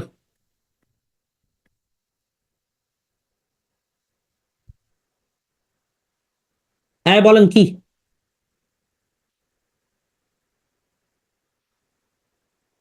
অ্যাডজেক্টিভ। আরে না, আমি প্রোনাউনের মধ্যে আছি, অ্যাডজেক্টিভ বে থাকেন না, প্রোনাউনই বলেন। স্যার এটাও তো Obviously, পজিটিভ মোটামুটি। এটা তো পজিটিভ, মানে অত বেশি, দিস ইজ মাই ব্রাদার মানে ওই দেশের সাথে তুলনা হয় না, তাই না? না মানে স্যার, অতটা ইমোশনাল, এমনি নর্মাল কথাবার্তা, ঠিক আছে, এটা পজিটিভ 100%। এখন আমি যদি এটা লিখি this is my own brother, এখন বুঝতেই পারছেন যে ওনটা অ্যাড করছি। এখন যারা বুঝবে না, আমি যদি এই কথাগুলো অবতারণা না করে সরাসরি বলে দিতাম this is my own brother, আপনি 100% মাইটাকে কি দিতেন বলেন তো? 100% এটা পজিটিভ দিয়ে দিতেন, বাট এটা পজিটিভ প্রোনাউন তখন আর নাই। এটার নাম হলো ইমফ্যাটিক প্রোনাউন। লিখে রাখেন, লিখে রাখেন, ইমফ্যাটিক প্রোনাউন কি আমি বলবো। ইমফ্যাটিক প্রোনাউন অর্থাৎ পজিটিভ প্রোনাউন যদি আপনি জোর দিয়ে বলেন, এটা আমি লিখছি না, আমি কিন্তু মুখে বলছি, আপনি লিখে নেন। পজিটিভ প্রোনাউন যদি আপনি জোর দিয়ে বলেন বা একটু একটু ফিল করেই বলছেন, মানে পজিটিভ প্রোনাউনটা জোর দিয়ে বলছেন, তাহলে সেক্ষেত্রে ইমফ্যাটিক প্রোনাউন হয়। পজিটিভ প্রোনাউনের ক্ষেত্রে আরো একটা সহজ করে বলি, ওন। ওন কথাটা থাকলে পজিটিভ প্রোনাউনের সাথে যদি ওন কথাটা থাকে, আপনি ওটা ইমফ্যাটিক প্রোনাউন ধরে দিবেন, ব্যাস, সহজ কথা। অর্থাৎ ইমফ্যাসিস করার জন্য, ইমফ্যাসিস তো বুঝেন, ইমফ্যাসিস থেকে ইমফ্যাটিক আসছে, কোনো কিছুর উপর চাপায় দেয়, আরোপ করা, জোর করা, এরকম করে থাকলে সেটাকে আমরা ইমফ্যাটিক প্রোনাউন বলবো। ক্লিয়ার?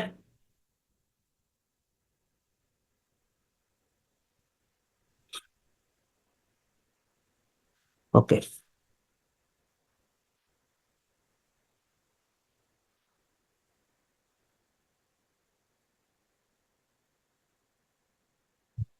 আচ্ছা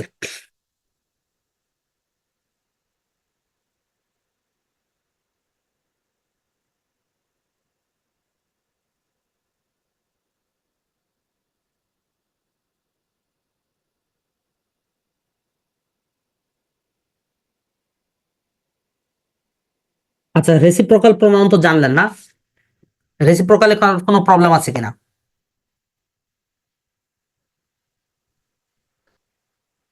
আচ্ছা, আমি আপনাকে একটা সেন্টেন্স দিই, দেখেন তো পারেন কিনা এটা।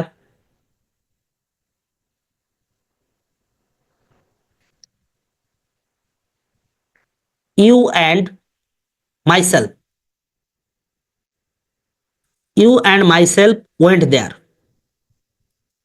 এই সেন্টেন্স কি সঠিক নাকি রং?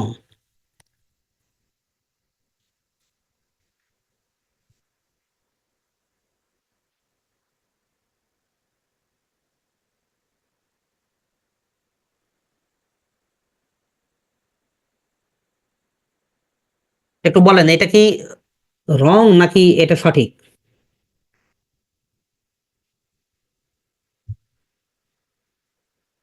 ইউ অ্যান্ড মাইসেলফ, আচ্ছা ইউ অ্যান্ড মাইসেলফ এটা কোন পজিশন আছে? সাবজেক্টের পজিশনে না? তো সাবজেক্টের পজিশনে থাকলে তো সাবজেক্টিভ ফর্ম বসবে, সো মাইসেলফ তো সাবজেক্টিভ ফর্ম হবে স্যার, তাহলে আই কি স্যার বসবে না, you and I you went and I. There. সহজ ছিল দেখছেন, কিন্তু আমরা কনফিউশনে থাকি। জি স্যার। আচ্ছা, এখন আমরা আরো একটা এক্সাম্পল দিব। যদি বলি he himself, he himself did it, বলেন এখানে হিমসেলফ এটা এটা ঠিক আছে, এটা ইমফেটিক প্রোনাউন। স্যার এটা এমফেথেটিক প্রোনাউন, এটা ঠিক আছে স্যার। এটা কি ইমফ্যাটিক? কেন? এটা জোর দিচ্ছে, ইমফ্যাসিস করছে। স্যার জ্যোতি এটা বলছে, ইমফ্যাসিস, সে নিজেই করছে। জোর দিয়ে বলছে, রাইট। আচ্ছা, এখন যদি আমি ধরেন এইভাবে লিখতাম যে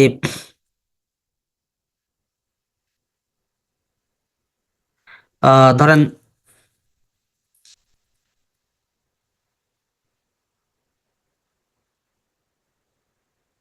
আচ্ছা লিখলাম হি হার্ট হিমসেলফ, হি হার্ট হিমসেলফ। এখানে কিন্তু হিমসেলফ কি বলেন তো? Reflexive pronoun. এখানে কিন্তু রিফ্লেক্সিভ প্রোনাউন হিমসেলফ। কিন্তু যখন উপরেরটা হি হিমসেলফ ডিড ইট, দেখেন এটা কিন্তু অতিরিক্ত জোর দিয়ে কথা বলা হচ্ছে। একই এখানে জোর দিয়ে আমরা কিভাবে বুঝছি? হির পরেই হিমসেলফ আছে, অর্থাৎ হির পরেই যদি সাবজেক্টের পরেই যদি আপনি সরাসরি রিফ্লেক্সিভ ফর্ম থাকে, ওইটাও জোর দেয়, ওই ওনের মতোই কাজ করে। ওন থাকলে যেমন ইমফ্যাটিক প্রোনাউন হয়, আবার এই রকম যদি প্যাটার্ন হয় তাহলেও সেটাকে আমরা কি বলবো? ইমফ্যাটিক প্রোনাউন বলবো। ঠিক আছে, তাহলে এই মোটামুটি আমাদের প্রোনাউন দেখছেন কিনা সবাই? প্রোনাউন আমরা মোটামুটি এইগুলোই পড়বো। হ্যাঁ, এর বাইরে আর প্রোনাউন পড়ার কিছু নাই। আমরা দুই একটা শুধু কোশ্চেন সলভ করব, দেখি পারি কিনা। 3 নম্বর কোশ্চেন বলেন তো, it was dash who first notice the difference.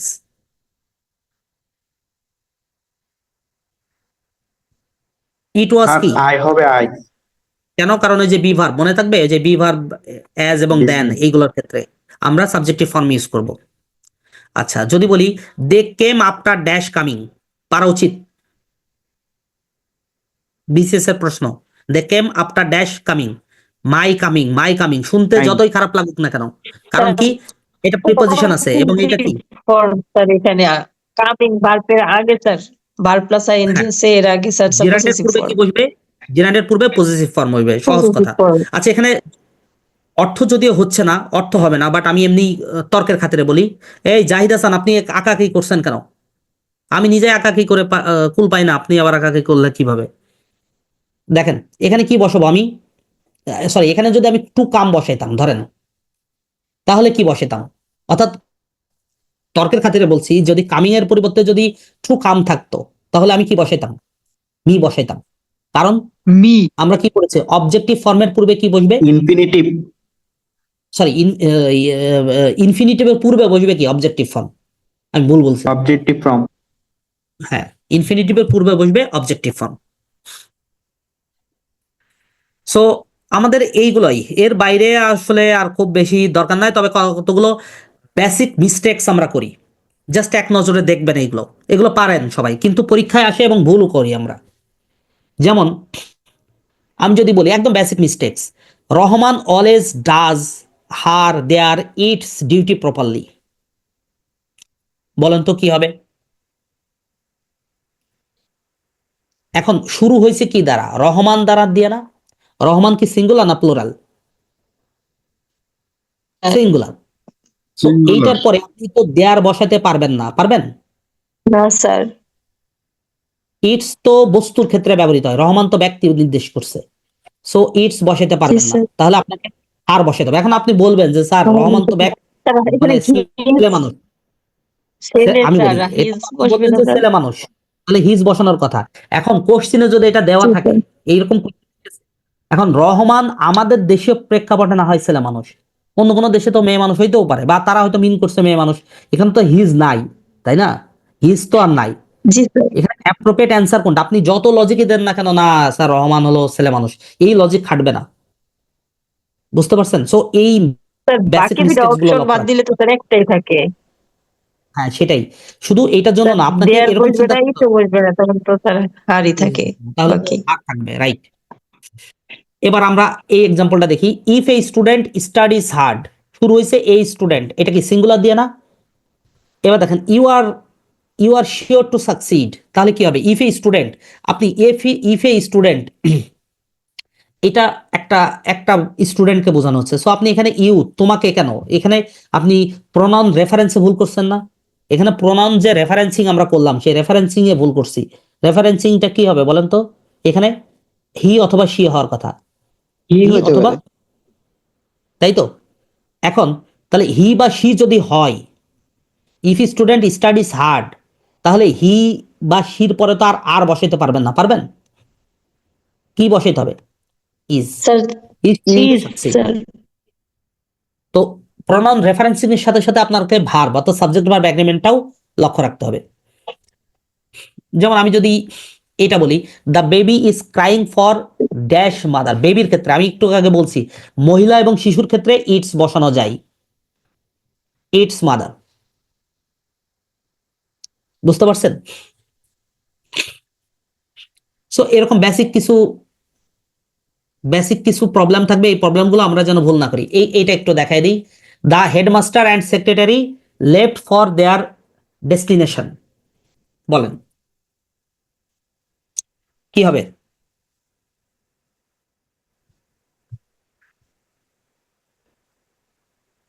একটু চিন্তা করে বলবেন, চিন্তা না করে কথা বলবেন না এখানে।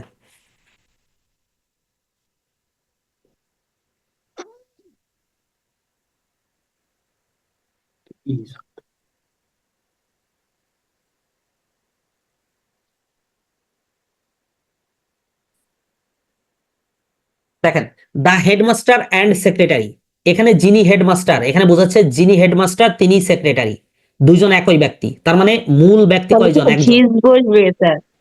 তো যদি একজন হয় তাহলে এক্ষেত্রে আমরা কি বসবো? হিজ। কিন্তু যদি এমন হিজ হইতো, বসবে স্যার। যদি এমন হইতো the headmaster and the secretary, the the secretary. Headmaster and the secretary, তখন হেডমাস্টার একজন ব্যক্তি, সেক্রেটারি একজন ব্যক্তি, দুইজন ব্যক্তি। সো দুইজন ব্যক্তি, তখন আমরা দেয়ার ইউজ করতাম। এইভাবে আপনি মনে রাখেন যে যদি এই ধরনের সেন্টেন্স থাকে তাহলে একটা দি থাকলে সিঙ্গুলার আর দুইটা দি থাকলে প্লুরাল। সো সাবজেক্ট যদি সিঙ্গুলার হয় verb will be singular, subject will be, যদি প্লুরাল হয় ভার্ব উইল বি প্লুরাল। এইভাবে মনে রাখবেন এটা, ঠিক আছে? কারোর এখানে কোনো কারোর প্রশ্ন আছে কিনা? না।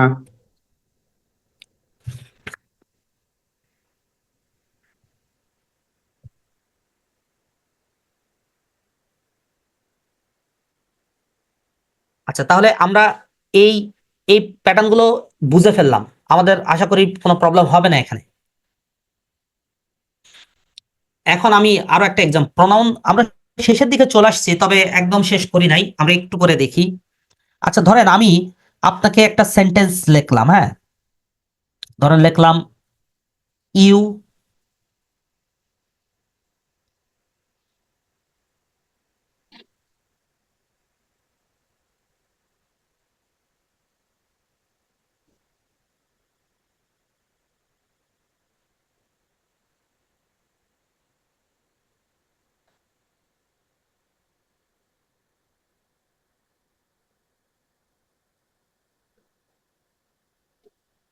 দেখেন বলছে you he and me is present there. এই সেন্টেন্সে কি কোনো ভুল আছে নাকি এটা সঠিক? স্যার মির জায়গায় আই হবে। আচ্ছা, এখানে প্রবলেমটা কোথায়? মির জায়গায় আই আই হবে, আর কিছু?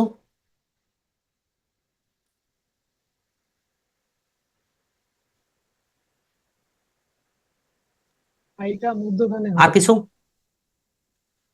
ভার্ব আচ্ছা ভার্বের আচ্ছা, পরিবর্তন ভার্বের হবে না একটা স্যার? রাইট, হ্যাঁ ভার্বে একটা স্যার প্রবলেম ভার্ব আছে। আচ্ছা, এখন আপনি একটা রুলস লিখে দিব, অবশ্যই লিখে রাখবেন। যদি লেখেন, যদি একই সেন্টেন্সের মধ্যে, একই সেন্টেন্স এর মধ্যে তিনটি পার্সনই থাকে, তিনটি পার্সন ই থাকে, তবে তিনটি পার্সনই থাকে, তবে 231 নিয়মে বসে। আগে লেখেন, আমি বুঝাই দিচ্ছি। অর্থাৎ কোন সেন্টেন্সের মধ্যে যদি তিনটি পার্সনই থাকে, তিনটা মানে first person, second person, third person. দেখেন এইটা, ইউটা কোন পার্সন? Second person, 2। হিটা কি? থার্ড পার্সন, তাই তো? আইটা কি? First person, 1। যদি একটা সেন্টেন্সের মধ্যে যদি তিনটা পার্সনই থাকে, তাহলে আপনার নিয়মটাও কি বসবে? 231। অর্থাৎ এখানে আছে কি 231-এ বসছে? আমি কি 231 বসাইছি? ভালো করে দেখেন, ভালো করে বুঝে জি বুঝে বলেন। স্যার। 231 কিন্তু অলরেডি আমি বসাইছি, কিন্তু বসাতে বুঝতে স্যার। এক্সামের, হ্যাঁ এক্সাম হলে কিন্তু এরকম থাকবে না, এলোমেলো থাকবে। হি, ইউ অ্যান্ড আই এই টাইপের থাকবে। সো তখন কিন্তু রুলস না জানলে কিন্তু পারবেন না। আমি এইভাবে লিখে দিয়েছি, মানে কারেকশনটা করেই এরকম দিয়েছি, ঠিক আছে? সেক্ষেত্রে হয়তো আপনি এটা আপনার মাথায় আসে নাই, বাট এইটা কিন্তু মাথায় রাখবেন। একই সেন্টেন্সের মধ্যে এই প্যাটার্নেই থাকতে হবে, অন্য কোনো প্যাটার্নে বসলে হবে না, এবং এই নিয়মে বসবে না, এবং এদের পরে ভার্ব হবে প্লুরাল, এদের পরে ভার্ব হবে প্লুরাল, প্লুরাল। তার মানে এখানে আর বসবে। You and you, he and I are present there. এখন আসেন, এই রুলসের একটা ব্যতিক্রম আছে, কিন্তু একই সাথে লিখবেন, হ্যাঁ। কিন্তু যদি অপরাধ স্বীকার করলে 123 একটা রুলস আছে। দোষ প্রকাশ করে, হ্যাঁ দোষ প্রকাশ করে, লিখে নেন, দোষ প্রকাশ করে,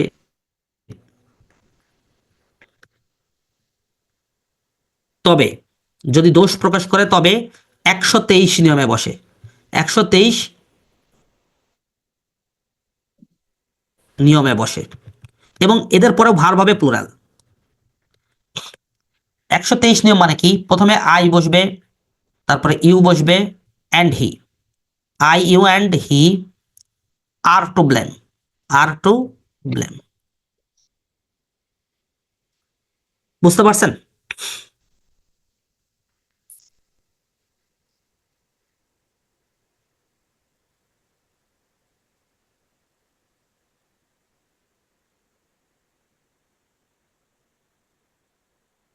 স্যার প্রথম এক্সাম্পলটা একটু দেখান তো, লিখি।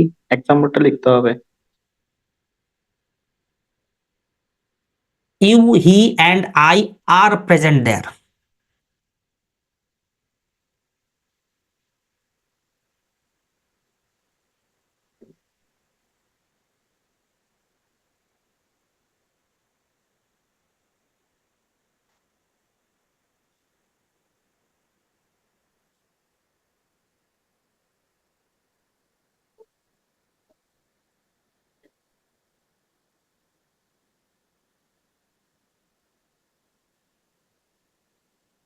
তার সেকেন্ডটা, বুঝি নেই। Second second example. Second I you and he are to blame.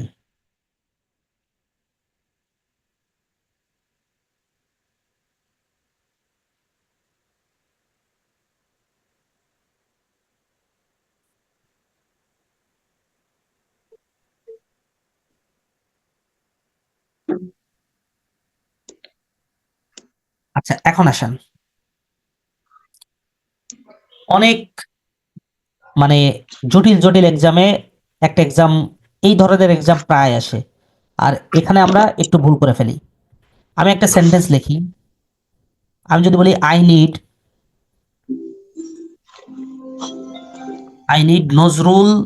Nazrul's poem, I need Nazrul's poem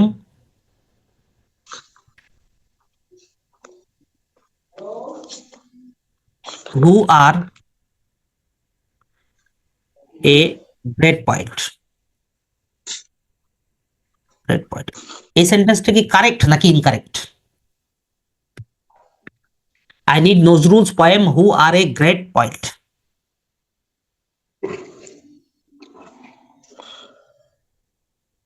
কে একজন বলেন। দেখেন বলছে যে I need Nazrul's poem who are, সবাই এইদিকে দেখেন তো ভালো করে, এখানে আর এর আর জায়গায় বসবে? ইজ হবে। আর বসবে না, এটা অযথাই প্লুরাল দেওয়া আছে, এখানে মূলত হবে হলো ইজ। এরপরও কিন্তু সেন্টেন্সটা ভুল, এই সেন্টেন্স কারেক্ট না, incorrect sentence. I need Nazrul's poem who is a great point. এখন দেখেন এই যে অ্যাপোস্ট্রফি আমরা ইউজ করছি, আমরা অ্যাপোস্ট্রফি ইউজ করতে গেলে মিনিংফুল অ্যাপোস্ট্রফি ইউজ করতে হবে। তো এখন আপনি বলতে পারেন যে স্যার এটা তো নজরুলস পোয়েম, এটা তো মিনিংফুলই হয়, নজরুলের কবিতা, আপনি এতে কাজী নজরুল ইসলামকে অপমান করা হয়, এইভাবে বলা যাবে না।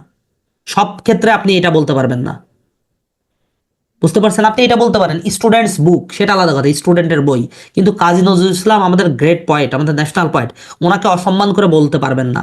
সো সোশ্যাল ইংলিশ বলে একটা কথা আছে, এই টার্মটা আমি যখন কোনো কম্পিটিটিভ এক্সামে যাব, আমার কিন্তু সব ফর্মাল ইংলিশ জানতে হবে, সোশ্যাল ইংলিশ জানতে হবে, সকল ধরনের ইংলিশ কিন্তু আমাকে জানতে হবে। তো সোশ্যাল ইংলিশে আমরা এটাকে এইভাবে বলতে পারি না, এটা প্রথাগত ভুল। তো আমরা এটাকে কি বলবো তাহলে? The poem of Nazrul, the poem of Nazrul, তাকে সম্মান করে এইভাবে আপনাকে বলতে হবে, দ্য পোয়েম অফ নজরুল। শিখে রাখেন, নোট করে রাখেন এইগুলো। এরকম বিখ্যাত ব্যক্তির ক্ষেত্রে, বড় ব্যক্তির ক্ষেত্রে আমাকে এইভাবে লিখতে হবে, the poem of Nazrul, social English. Clear?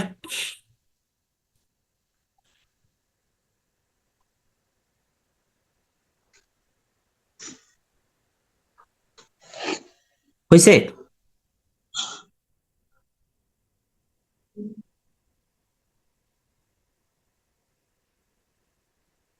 তাহলে আমরা কিভাবে লিখবো?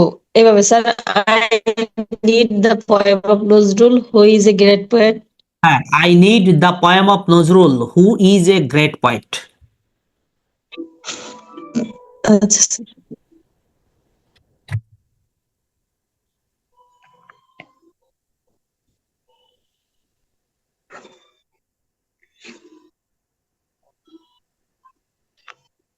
আচ্ছা এবার আসেন, আমরা একটু জেন্ডারের, আজকে ক্লাসে জেন্ডার ছিল আমাদের, শোনেন এই ক্লাসটা আমাদের 2 মিনিটে শেষ হয়ে যাবে, মানে এই টপিকটা আমাদের 2 মিনিটে শেষ হয়ে যাচ্ছে। এখন আমি জেন্ডার ক্ষেত্রে কি করবো, জেন্ডার থেকে কিন্তু বিসিএস এর প্রশ্ন আসেই, জেন্ডার নাম্বার থেকে আসেই, সো অবহেলা করা যাবে না। আমি এখানে খুবই কম, আমি মানে ইনিশিয়েট করে দিচ্ছি আপনাকে, আপনি আপনার কাছে যে বই আছে, মাস্টার বই থাকুক, কম্পিটিটিভ এক্সামস থাকুক, বা আমার হ্যান্ড নোটস থাকুক, যা থাকবে সেখান থেকে, তবে বই পড়লে ভালো হবে, বইতে একটু ডিটেলস দেওয়া থাকে, এবং প্রিভিয়াস ইয়ারের প্রশ্ন সব পড়ে ফেলবেন। জেন্ডার থেকে একটা প্রশ্ন আসবেই, নিশ্চিতভাবে ধরে রাখেন যে 1-2টা প্রশ্ন আসবে, সো অবহেলা করতে পারবেন না। কিন্তু এখানে আমার পড়ানোর তেমন কিছু নাই, আপনি শুধু পড়বেন, আমি শুধু দেখাই দিচ্ছি। জেন্ডার, আমরা তো জেন্ডার মূলত আমাদের কোনটা কোনটা আসবে শুনবেন, ম্যাসকুলিন জেন্ডার আর ফ্যামিনিন জেন্ডার, এই দুইটা জেন্ডার আমাদের সবসময় বেশি আসবে, ম্যাসকুলিন জেন্ডার আর ফ্যামিনিন জেন্ডার, অর্থাৎ পুরুষ লিঙ্গ, স্ত্রীলিঙ্গ। বুঝতে পারছেন? কমন জেন্ডার একটু দেখে রাখবেন, কতগুলো কমন জেন্ডার ইম্পর্টেন্ট আছে, যেমন student, friend, child, cousin, orphan, parent, ঠিক আছে, এগুলো আমাদের কমন জেন্ডার। নিউট্রাল জেন্ডার একটু দেখে রাখেন, যেগুলো যে চেয়ার টেবিল এগুলো আর কি। তো এখানে আমরা কিভাবে পড়বো দেখেন, আমাদের কমন, একদম কমন, যেমন ধরেন ব্রাদার সিস্টার, এত সহজ জিনিস ভাই আসবে না, আসবে একটু কঠিনগুলো। তো আপনি যদি বই খুঁজেন আপনি বুঝতে পারবেন যে যেগুলো আপনি জানেন না বা মনে থাকে না, যেগুলো একটু কঠিন সচরাচর মানুষ জানে না, সেগুলো পরীক্ষা আসবে। সহজ বুদ্ধি, এখানে সাজেশন করার খুব অল্প। আপনি যদি মানে সকল চার্ট আপনি বই থেকে পড়বেন না, আপনি বেছে বেছে পড়বেন। যেমন ধরেন ব্যাচেলর, ব্যাচেলরের ফ্যামিলিন জেন্ডার কি? মেইড হইতে পারে, স্পিনিস্টার হইতে পারে, দুইটাই হইতে পারে। তারপরে দেখেন বিউ, বেলি, বোর, সো এগুলো কিন্তু সাধারণ এভারেজ মানুষজন জানে না। অনেকে জানতে পারে, সেটা আলাদা বিষয়, বাট এভারেজ মানুষজন কিন্তু এগুলো জানে না। যেমন বাক, বাক হলো পুরুষ হরিণ, আর ডো হলো নারী হরিণ। তারপরে ব্রাইড গ্রুম, ব্রাইড, কক হেন, ডগ বিস।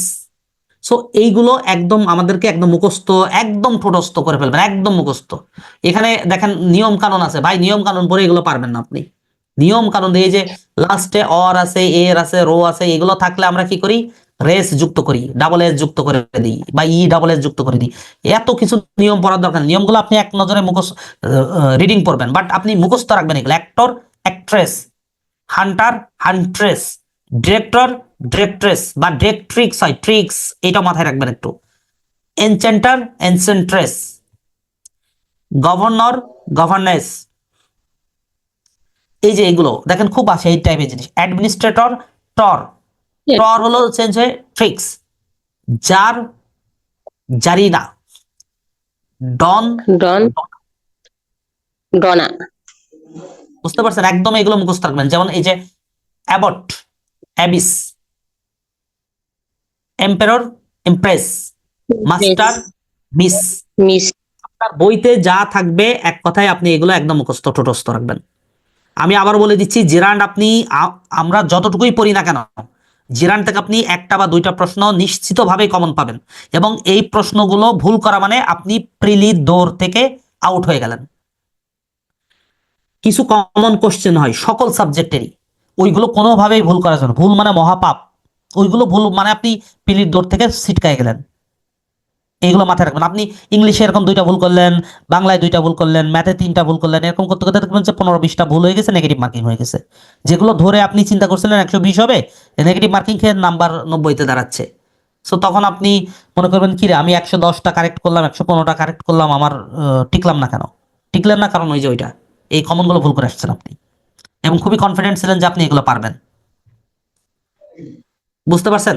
সো এখানে কোনো ভুল করা যাবে না। আমি আবারও বলছি যে যে আপনার হাতে যে বই আছে সেই বই থেকে পড়তে হবে। ইভেন আমি আমার নোট পড়তেও নিষেধ করছি। আমি বলছি এই টপিকটা আপনি বই থেকে পড়বেন।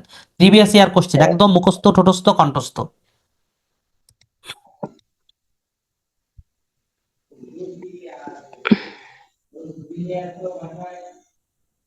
আচ্ছা, আজকে ভার্ব ছিল আমাদের।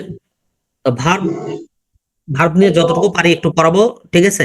এই আপনাদের তার আগে বলি, মানে বোরিং লাগছে নাকি?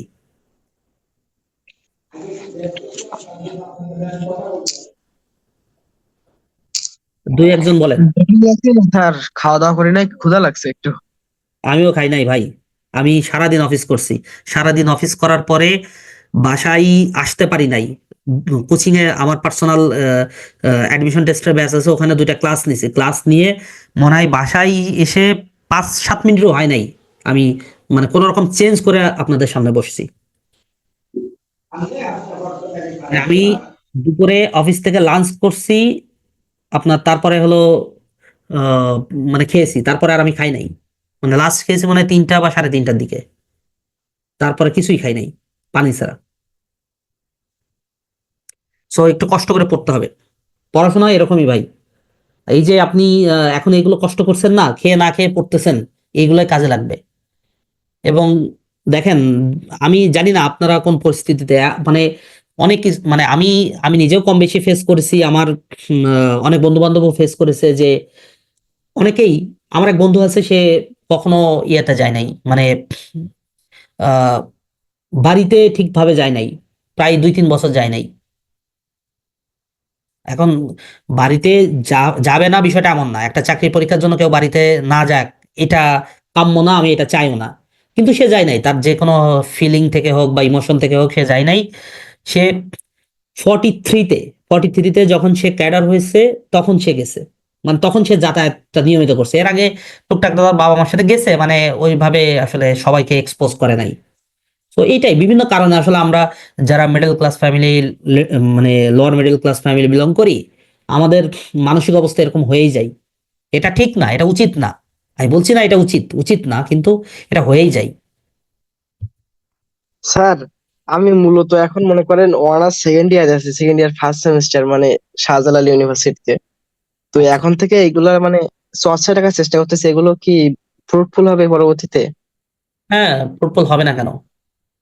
আপনি বেসিক জিনিস, আপনি আপনি বেশি ফোকাস দিবেন ম্যাথ আর হলো ইংলিশের উপরে, আর সায়েন্সের টপিক গুলো, কারণ সায়েন্সের টপিক গুলো কিন্তু কঠিন আছে। আপনি কোন সাবজেক্টের? বাংলা ডিপার্টমেন্টে আছে। আচ্ছা, তাহলে তো আপনাকে সায়েন্সের গুলো একটু ভালো করে পড়াশোনা করেন, বেসিকটা রাখেন। কারণ ম্যাথ, ইংলিশ এবং সায়েন্সের সাবজেক্ট গুলো বিসিএস এ কিন্তু আসে, এটা ফ্রুটফুল হবে যে যেভাবে ইউজ করে আর কি। আর ইংলিশের গ্রুপ ভার্বস মুখস্থ করার কোনো শর্টকাট ওয়ে আছে, মানে মনে থাকে শর্টকাট না হয় না, ওঠে। আপনি তো শর্টকাট চিন্তাই করবেন না। যারা এখানে একদম সরাসরি অনার্স মাস্টার্স পাশ করে চাকরির প্রিপারেশন নিচ্ছে, তারাই শর্টকাট প্রিপারেশন নিবেন, আপনি কেন নিবেন? আপনি শর্টকাটে চিন্তা করা পাপ, এক কথাই বলি ভাই, পাপ। শর্টকাট কারা প্রিপারেশন নিবে? ধরেন আপনি অনার্স পাশ করার পরে আরো 7-8 বছর ধরে প্রিপারেশন নিছেন, আপনার বয়স 30 পার হয়ে গেছে, একটা দুইটা সার্কুলার আর মানে পরীক্ষা বাকি আছে, এত বছর ধরে হয় নাই, এবার একটু শর্টকাট টেকনিক এসে পিলিটা তো অন্তত পাশ করা দরকার, মানে যে কোনো চাকরি পরীক্ষা অন্তত একটা চাকরি পাওয়া দরকার তাদের জন্য। ও এখন তো আবার 32 করে দিছে, মানে যাদের এই এই ক্ষেত্রে এইরকম আছে তারা শুধু এইটা নিবে, তাছাড়া শর্টকাটে কেউই যাবেন না। এইটা দিলে চাকরি পাওয়ার পসিবিলিটি কমে যাবে। হয়তো অনেকে টেকনিক টেকনিক করে প্রিলি পাস করবে, তো প্রিলি থেকে চাকরি হয় নাকি? আপনি প্রিলিতে 200-র মধ্যে 200 পাইলে লাভ কি যদি রিটেনে ভালো না করেন? প্রিলিতে পাস করতে হবে, ভালো একটা নাম্বার তুলতে, সেফ জোনে থাকতে হবে। এই সেফ জোনে থাকার জন্যই প্রচুর পড়তে হয়, প্রচুর পড়তে হয়, বুঝতে পারছেন? কিন্তু শর্টকাটে না। শর্টকাটে তুলে 200 পাওয়া যায় না, শর্টকাটে তুলে ওই 90-100ই থাকে। বড় যারা একজন লাকি আছে তারা 110-15 পেয়ে প্রিলি কোয়ালিফাই করে, বেশিরভাগই ধরা খাই, দেখা জিনিস। তো ঠিক আছে, আমরা ভার্বের একটু ভার্বটা একটু ইয়ে করে আমরা ছুটি দিয়ে দিব, অসুবিধা নেই। দেখেন ভার্ব বলা হচ্ছে, ভার্বটা তাহলে আমরা নেক্সট ক্লাসেই নিয়ে চলে যাব, কারণ অনেকগুলো টপিক তো, প্রোনাউনে অনেক বড় টপিক ছিল, এখানেও সাবজেক্ট ভার্ব এগ্রিমেন্টের কিছু ইউজেস ছিল। তো ভার্ব আপনারা তো জানেনই যে a verb is a word that express some action, অর্থাৎ কোনো কিছু কাজ করে, এটাকে মূলত আমরা ভার্ব বলি। তো ভার্বের মধ্যে দেখেন টু বি ভার্ব আছে, টু হ্যাভ ভার্ব আছে, টু ডু ভার্ব আছে। এই তিনটা বেসিক ভাগে যদি আমি ভাগ করি, তাহলে টু বি ভার্বের মধ্যে বি আছে, এম ইজ আর আছে, ওয়াজ ওয়ার আছে, এইগুলো আর কি। টু হ্যাভ ভার্বে হ্যাভ, হ্যাজ, হ্যাড, হ্যাভিংটা হলো জিরান্ড করে দেওয়া। টু ডু ভার্ব কোনগুলা? ডু, ডাজ, ডান, ডুইং, এইগুলো আর কি। অর্থাৎ ভার্বের present form, past form, participle form, gerund form, আপনি চাইলে ইনফিনিটিভ ফর্মটাকে ধরে নিতে পারেন। Classification of verb. Verb are basically two kinds of. One is finite verb, another is non-finite verb. একটা হলো ফাইনাইট ভার্ব, একটা হলো নন ফাইনাইট ভার্ব। তো ফাইনাইট আরো কতগুলো প্রকারভেদ আছে আমি আগে বলি। একটা হলো ফাইনাইট, নন ফাইনাইট। দেখেন, একটা হলো ফাইনাইট নন ফাইনাইটের ভার্ব, ফাইনাইট নন ফাইনাইট। একটা হলো প্রিন্সিপাল ভার্ব হিসেবে বলা যায়, অক্সিলারি ভার্ব হিসেবে বলা যায়। আবার দেখেন যে আমরা অক্সিলারি ভার্বকে ইনফিনিটিভ বলতে পারি, পার্টিসিপল, জিরান্ড। আবার দেখেন ট্রানজিটিভ ভার্বে বলতে পারি, ইনট্রানজিটিভ ভার্বে বলতে পারি, লিঙ্কিং ভার্বে বলতে পারি। আবার দেখেন ভার্বের মধ্যে আমি প্রাইমারি অক্সিলারি মানে মডাল অক্সিলারি বলতে পারি, তারপরে পেরিফ্রাস্টিক ভার্ব বলতে পারি, প্রাইমারি ভার্ব বলতে পারি। ভার্বের প্রেজেন্ট ফর্ম আছে, পাস্ট ফর্ম আছে, পারফেক্ট ফর্ম আছে, পাস্ট পার্টিসিপল ফর্ম আছে, বিভিন্ন রকম ফর্ম আছে ভার্বের। সো এই ভার্বগুলোর মধ্যে আমি এখন একটু শিখবো ফাইনাইট ভার্ব আর নন ফাইনাইট ভার্ব। আমরা অনেকেই ফাইনাইট ভার্ব আর নন ফাইনাইট ভার্ব ডিফাইন করতে পারি না, আমরা ঠিক বুঝি না যে কোনটা ফাইনাইট ভার্ব কোনটা নন ফাইনাইট ভার্ব। আমি একটু আমি যাকে ধরবো সে মাইক্রোফোন ইয়ে করে সে বলবেন, তাহলে আমরা একটু সুবিধা হয় আমাদের।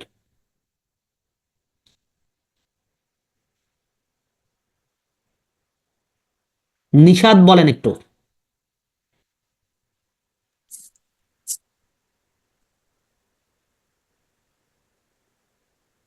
নিশাদ শুনতে পারছেন? জি।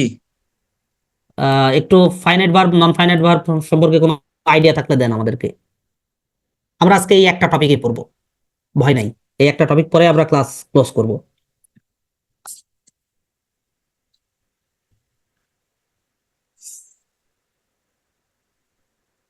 স্যার বলেন। আইডিয়া নাই। আচ্ছা, কারোর আইডিয়া আছে এরকম কেউ হাত তোলেন তো একটু। জি স্যার জানি। জানেন? দেখি এক লাইনে বলেন। ফাইনাইট হলো সমাপিকা ক্রিয়া, অর্থাৎ যে ভার্বের মাধ্যমে মানে বক্তার কথা সম্পূর্ণ হয়, মানে পরবর্তীতে আর কোনো কথা জোড়া লাগানো লাগে না এক কথায়। নন ফাইনাইট হতে অসমাপিকা ক্রিয়া, বক্তার কথা সম্পন্ন হয় না। আচ্ছা, ঠিক আছে, আমি আপনার কথা বুঝতে পেরেছি, কিন্তু আমার মনে হয় যে অন্যান্য পার্টিসিপেন্ট যারা আছে তাদের একটু বুঝতে হয়তো কষ্ট হইতে পারে, মানে ডেফিনেশন নির্ভর তো। সো আমরা ডেফিনেশন নির্ভরে না যাই, আমরা একটু প্র্যাকটিক্যালি শিখি। আমি কয়েকটা সেন্টেন্স লিখি। আমি যদি বলি, ধরেন কার কথা লিখবো, একটা নাম লিখি, ধরেন তুনাজ। তুনাজ enjoys reading these materials, these materials। অর্থাৎ তুনাজ এনজয় করছে এই ম্যাটেরিয়ালস গুলো পড়াশোনা করতে। এখন আমি এখানে সাবজেক্ট একই রাখলাম, এখানে দিজ ম্যাটেরিয়ালস একই রাখলাম, অর্থাৎ এই অংশটা আর এই সাবজেক্টটা একই রাখলাম। এখন আমি এখানে এনজয়ের জায়গায় আমি এটা চেঞ্জ করে দিব। চেঞ্জ কি করব জানেন? এখানে আমি এনজয়েড অর্থাৎ টেন্স চেঞ্জ করে দিচ্ছি, এনজয়েড রিডিং দিজ ম্যাটেরিয়ালস। এখন আমি তুনাজের বদলে, তুনাজ সাবজেক্ট ছিল না, তুনাজের বদলে আমি যদি সাবজেক্টটা পরিবর্তন করে দিই, দে, অর্থাৎ সাবজেক্টটা পরিবর্তন করে দিলাম। সাবজেক্ট পরিবর্তন করে দেখেন আমি এখানে কি লিখলাম, এনজয়, আবার টেন্স আগের টেন্সে নিয়ে গেলাম, অর্থাৎ প্রেজেন্ট টেন্সে নিয়ে গেলাম। প্রেজেন্ট টেন্সে দের পরে কি বসবে? এনজয় বসবে, এনজয় রিডিং দিজ ম্যাটেরিয়ালস। তারপরে ধরেন আমি সাবজেক্ট আবারও পরিবর্তন করলাম, অর্থাৎ পার্সন পরিবর্তন করে দিলাম। দে হলো কি ছিল? থার্ড পার্সন প্লুরাল নাম্বার ছিল। আমি এখন কি করলাম? ফার্স্ট পার্সন নিলাম, ফার্স্ট পার্সন সিঙ্গুলার ফর্ম নিলাম। তাহলে আমি এখানে আই, ধরেন আই এনজয় রিডিং মেটেরিয়ালস। এখন আমি এখানে সাবজেক্ট একই রাখলাম, আই রাখলাম। আমি এখানে টেন্স আবারও পরিবর্তন করলাম, I will enjoy reading these materials. একটু মনোযোগ দিয়ে দেখেন। আমি ওই সমাপিকা অসমাপিকা ক্রিয়া সংজ্ঞা ডেফিনেশন নির্ভর না বুঝি না, আমার ভালো লাগে না। সো সেক্ষেত্রে আমি এই রুলসগুলো যদি একটু বুঝি, আমি এখানে দেখতে পারছি যে আমার দুইটা প্যাটার্ন আছে। এইটা হলো একটা ভার্ব। আমি যদি ক্লাস্টার অনুসারে ডিভাইডেড করি তাহলে এইটা একটা ক্লাস্টার, এইটা একটা ক্লাস্টার, অর্থাৎ এটা ক্লাস্টার 1 ধরেন। আর এইটাকে যদি আমি এইভাবে মার্ক করি, এটা হলো ক্লাস্টার, এটা হলো ক্লাস্টার 1, এটা হলো ক্লাস্টার 2। এখন দুইটা ক্লাস্টারে আমি লক্ষ্য করছি যে 1 নাম্বার ক্লাস্টারে যে ভার্বগুলো আছে সেই ভার্বগুলো পরিবর্তন হয়েছে। কিসের ভিত্তিতে পরিবর্তন হয়েছে আমি একটু বলি। প্রথমে সাবজেক্ট, এখানে একটা সাবজেক্ট ছিল, সেই সাবজেক্টটা আমি চেঞ্জ করে সাবজেক্টটা চেঞ্জ করছি। কোথায় চেঞ্জ করছি? দেতে, আয়ে, এইগুলো সাবজেক্ট চেঞ্জ করছে না? আবার দে হলো কি ছিল? Plural number. আবার আইটা কি? সিঙ্গুলার নাম্বার না? তার মানে আমি কি কি চেঞ্জ করলাম? একটা হলো সাবজেক্ট চেঞ্জ করলাম, আর একটা হলো কি? নাম্বার চেঞ্জ করলাম। তার মানে সাবজেক্ট এবং নাম্বার যখন আমি চেঞ্জ করছি তখন এই ক্লাস্টার 1 এর ভার্ব, অর্থাৎ এই 1 নাম্বার ভার্বগুলো কি হয়েছে? পরিবর্তন হয়ে গেছে। আবার আমি যখন টেন্স চেঞ্জ করছি, অর্থাৎ প্রেজেন্ট টেন্স থেকে পাস্ট টেন্স থেকে ফিউচার টেন্সে যখন টেন্স চেঞ্জ করছি তখনও কিন্তু দেখেন এই ভার্বগুলো পরিবর্তন হয়েছে। তার মানে এই ভার্বগুলো মূলত কিসের কারণে পরিবর্তন হয়েছে বলেন তো? সাবজেক্ট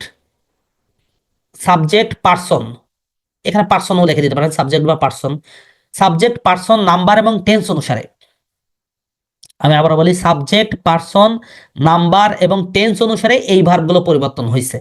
তো এই ভার্বগুলোকে আমি কি বলবো? এই ভার্বগুলোকে আমি বলতে চাচ্ছি ফাইনাইট ভার্ব। কেন বলবো?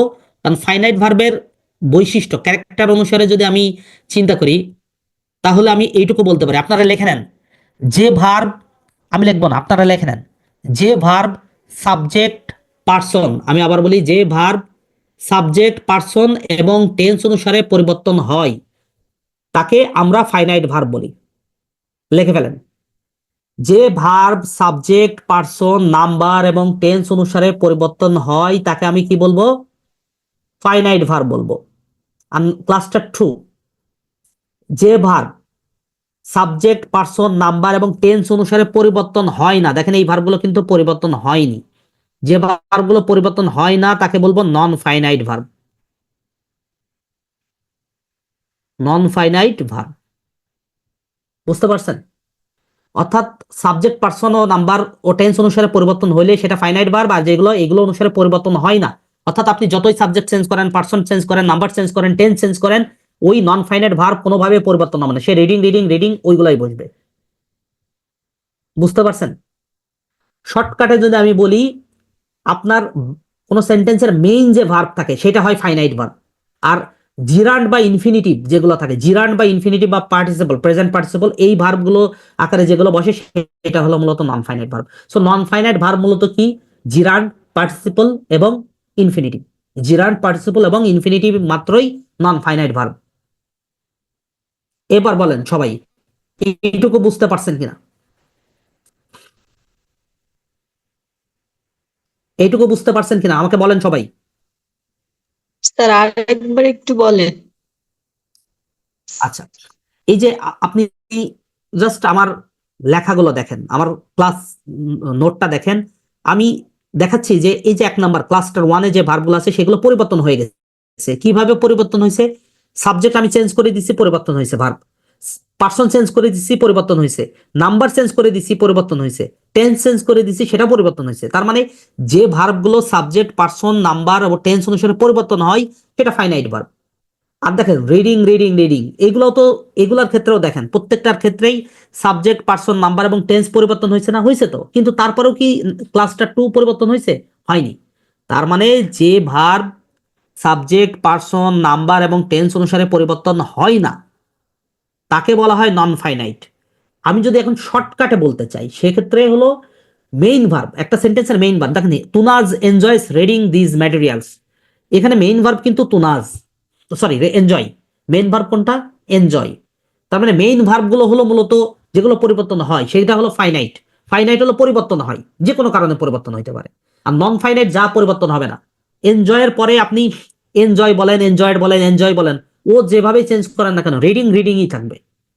অর্থাৎ কোনো কোনো সেন্টেন্সের মধ্যে ইনফিনিটিভ, জিরান্ড, পার্টিসিপল, এই অংশ ভার্ব, এগুলো তো ভার্ব বলে আমরা নাকি বলি না?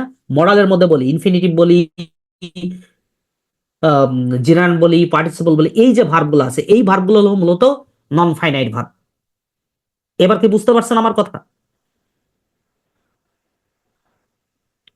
জি স্যার, বুঝতে পারছি। কারোর কোনো প্রশ্ন আছে কিনা বলেন?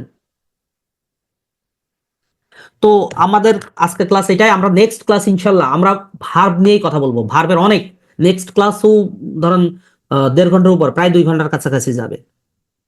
আমি মনে করছিলাম ভার্বের হয়তো আরো কিছু শেষ করতে পারতাম, কিন্তু আসলে পড়াইতে গেলে বোঝা যায় যে এত দ্রুত স্কিপ করে করে যাওয়া ঠিক না, তাতে লাভ হয় না। তো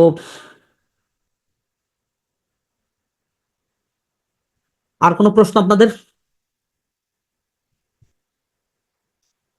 তো ঠিক আছে, সবাই ভালো থাকবেন, পড়াশোনা করবেন, আর আমি যেভাবে পড়তে বলেছি বই খুলে খুলে পড়াশোনা করবেন। পড়াশোনার কোনো বিকল্প নাই, শর্টকাটে কোনো কিছুই করা যাবে না, চাকরি পাওয়া যাবে না শর্টকাটে। তো অসংখ্য ঠিক ধন্যবাদ আছে। স্যার, আজকে অনেকগুলো নতুন জিনিস শিখছি যেগুলো আগে জানতাম না। আচ্ছা, শোনেন, সবসময় নতুন জিনিস শেখার চেষ্টা করবেন। আমি আমি চাইলে এই টপিকের উপরে, এই যে প্রোনাউনের উপরে, আমি অন্তত আপনাকে আরো 20টা রুল শেখাইতে পারতাম, যেগুলো শুনলে আপনারা তাজ্জব হয়ে যেতেন। বাট ওইগুলো কখনোই কোনো, মানে নট এ সিঙ্গেল এক্সাম যে ওইগুলো আসছে, একটা এক্সামে আসে না, এই জন্য আমি শেখাইলাম না। কারণ অপ্রয়োজনীয় পড়াশোনা করে লাভ নাই ভাই। এখন আমি যা জানি সবই যদি আপনারা শেখাই, এটা তো অপ্রয়োজনীয় হয়ে যাবে। আমি তো প্রয়োজনের বাইরেও কিছু জিনিস জানতে পারি, সো ওইগুলো আমি আপনাকে শেখাবো না, দরকার নাই। তবে কেউ ব্যক্তিগতভাবে জানতে চাইলে আমি উত্তর দেওয়ার চেষ্টা করব। তো ঠিক আছে, সবাই ভালো থাকবেন, আল্লাহ হাফেজ।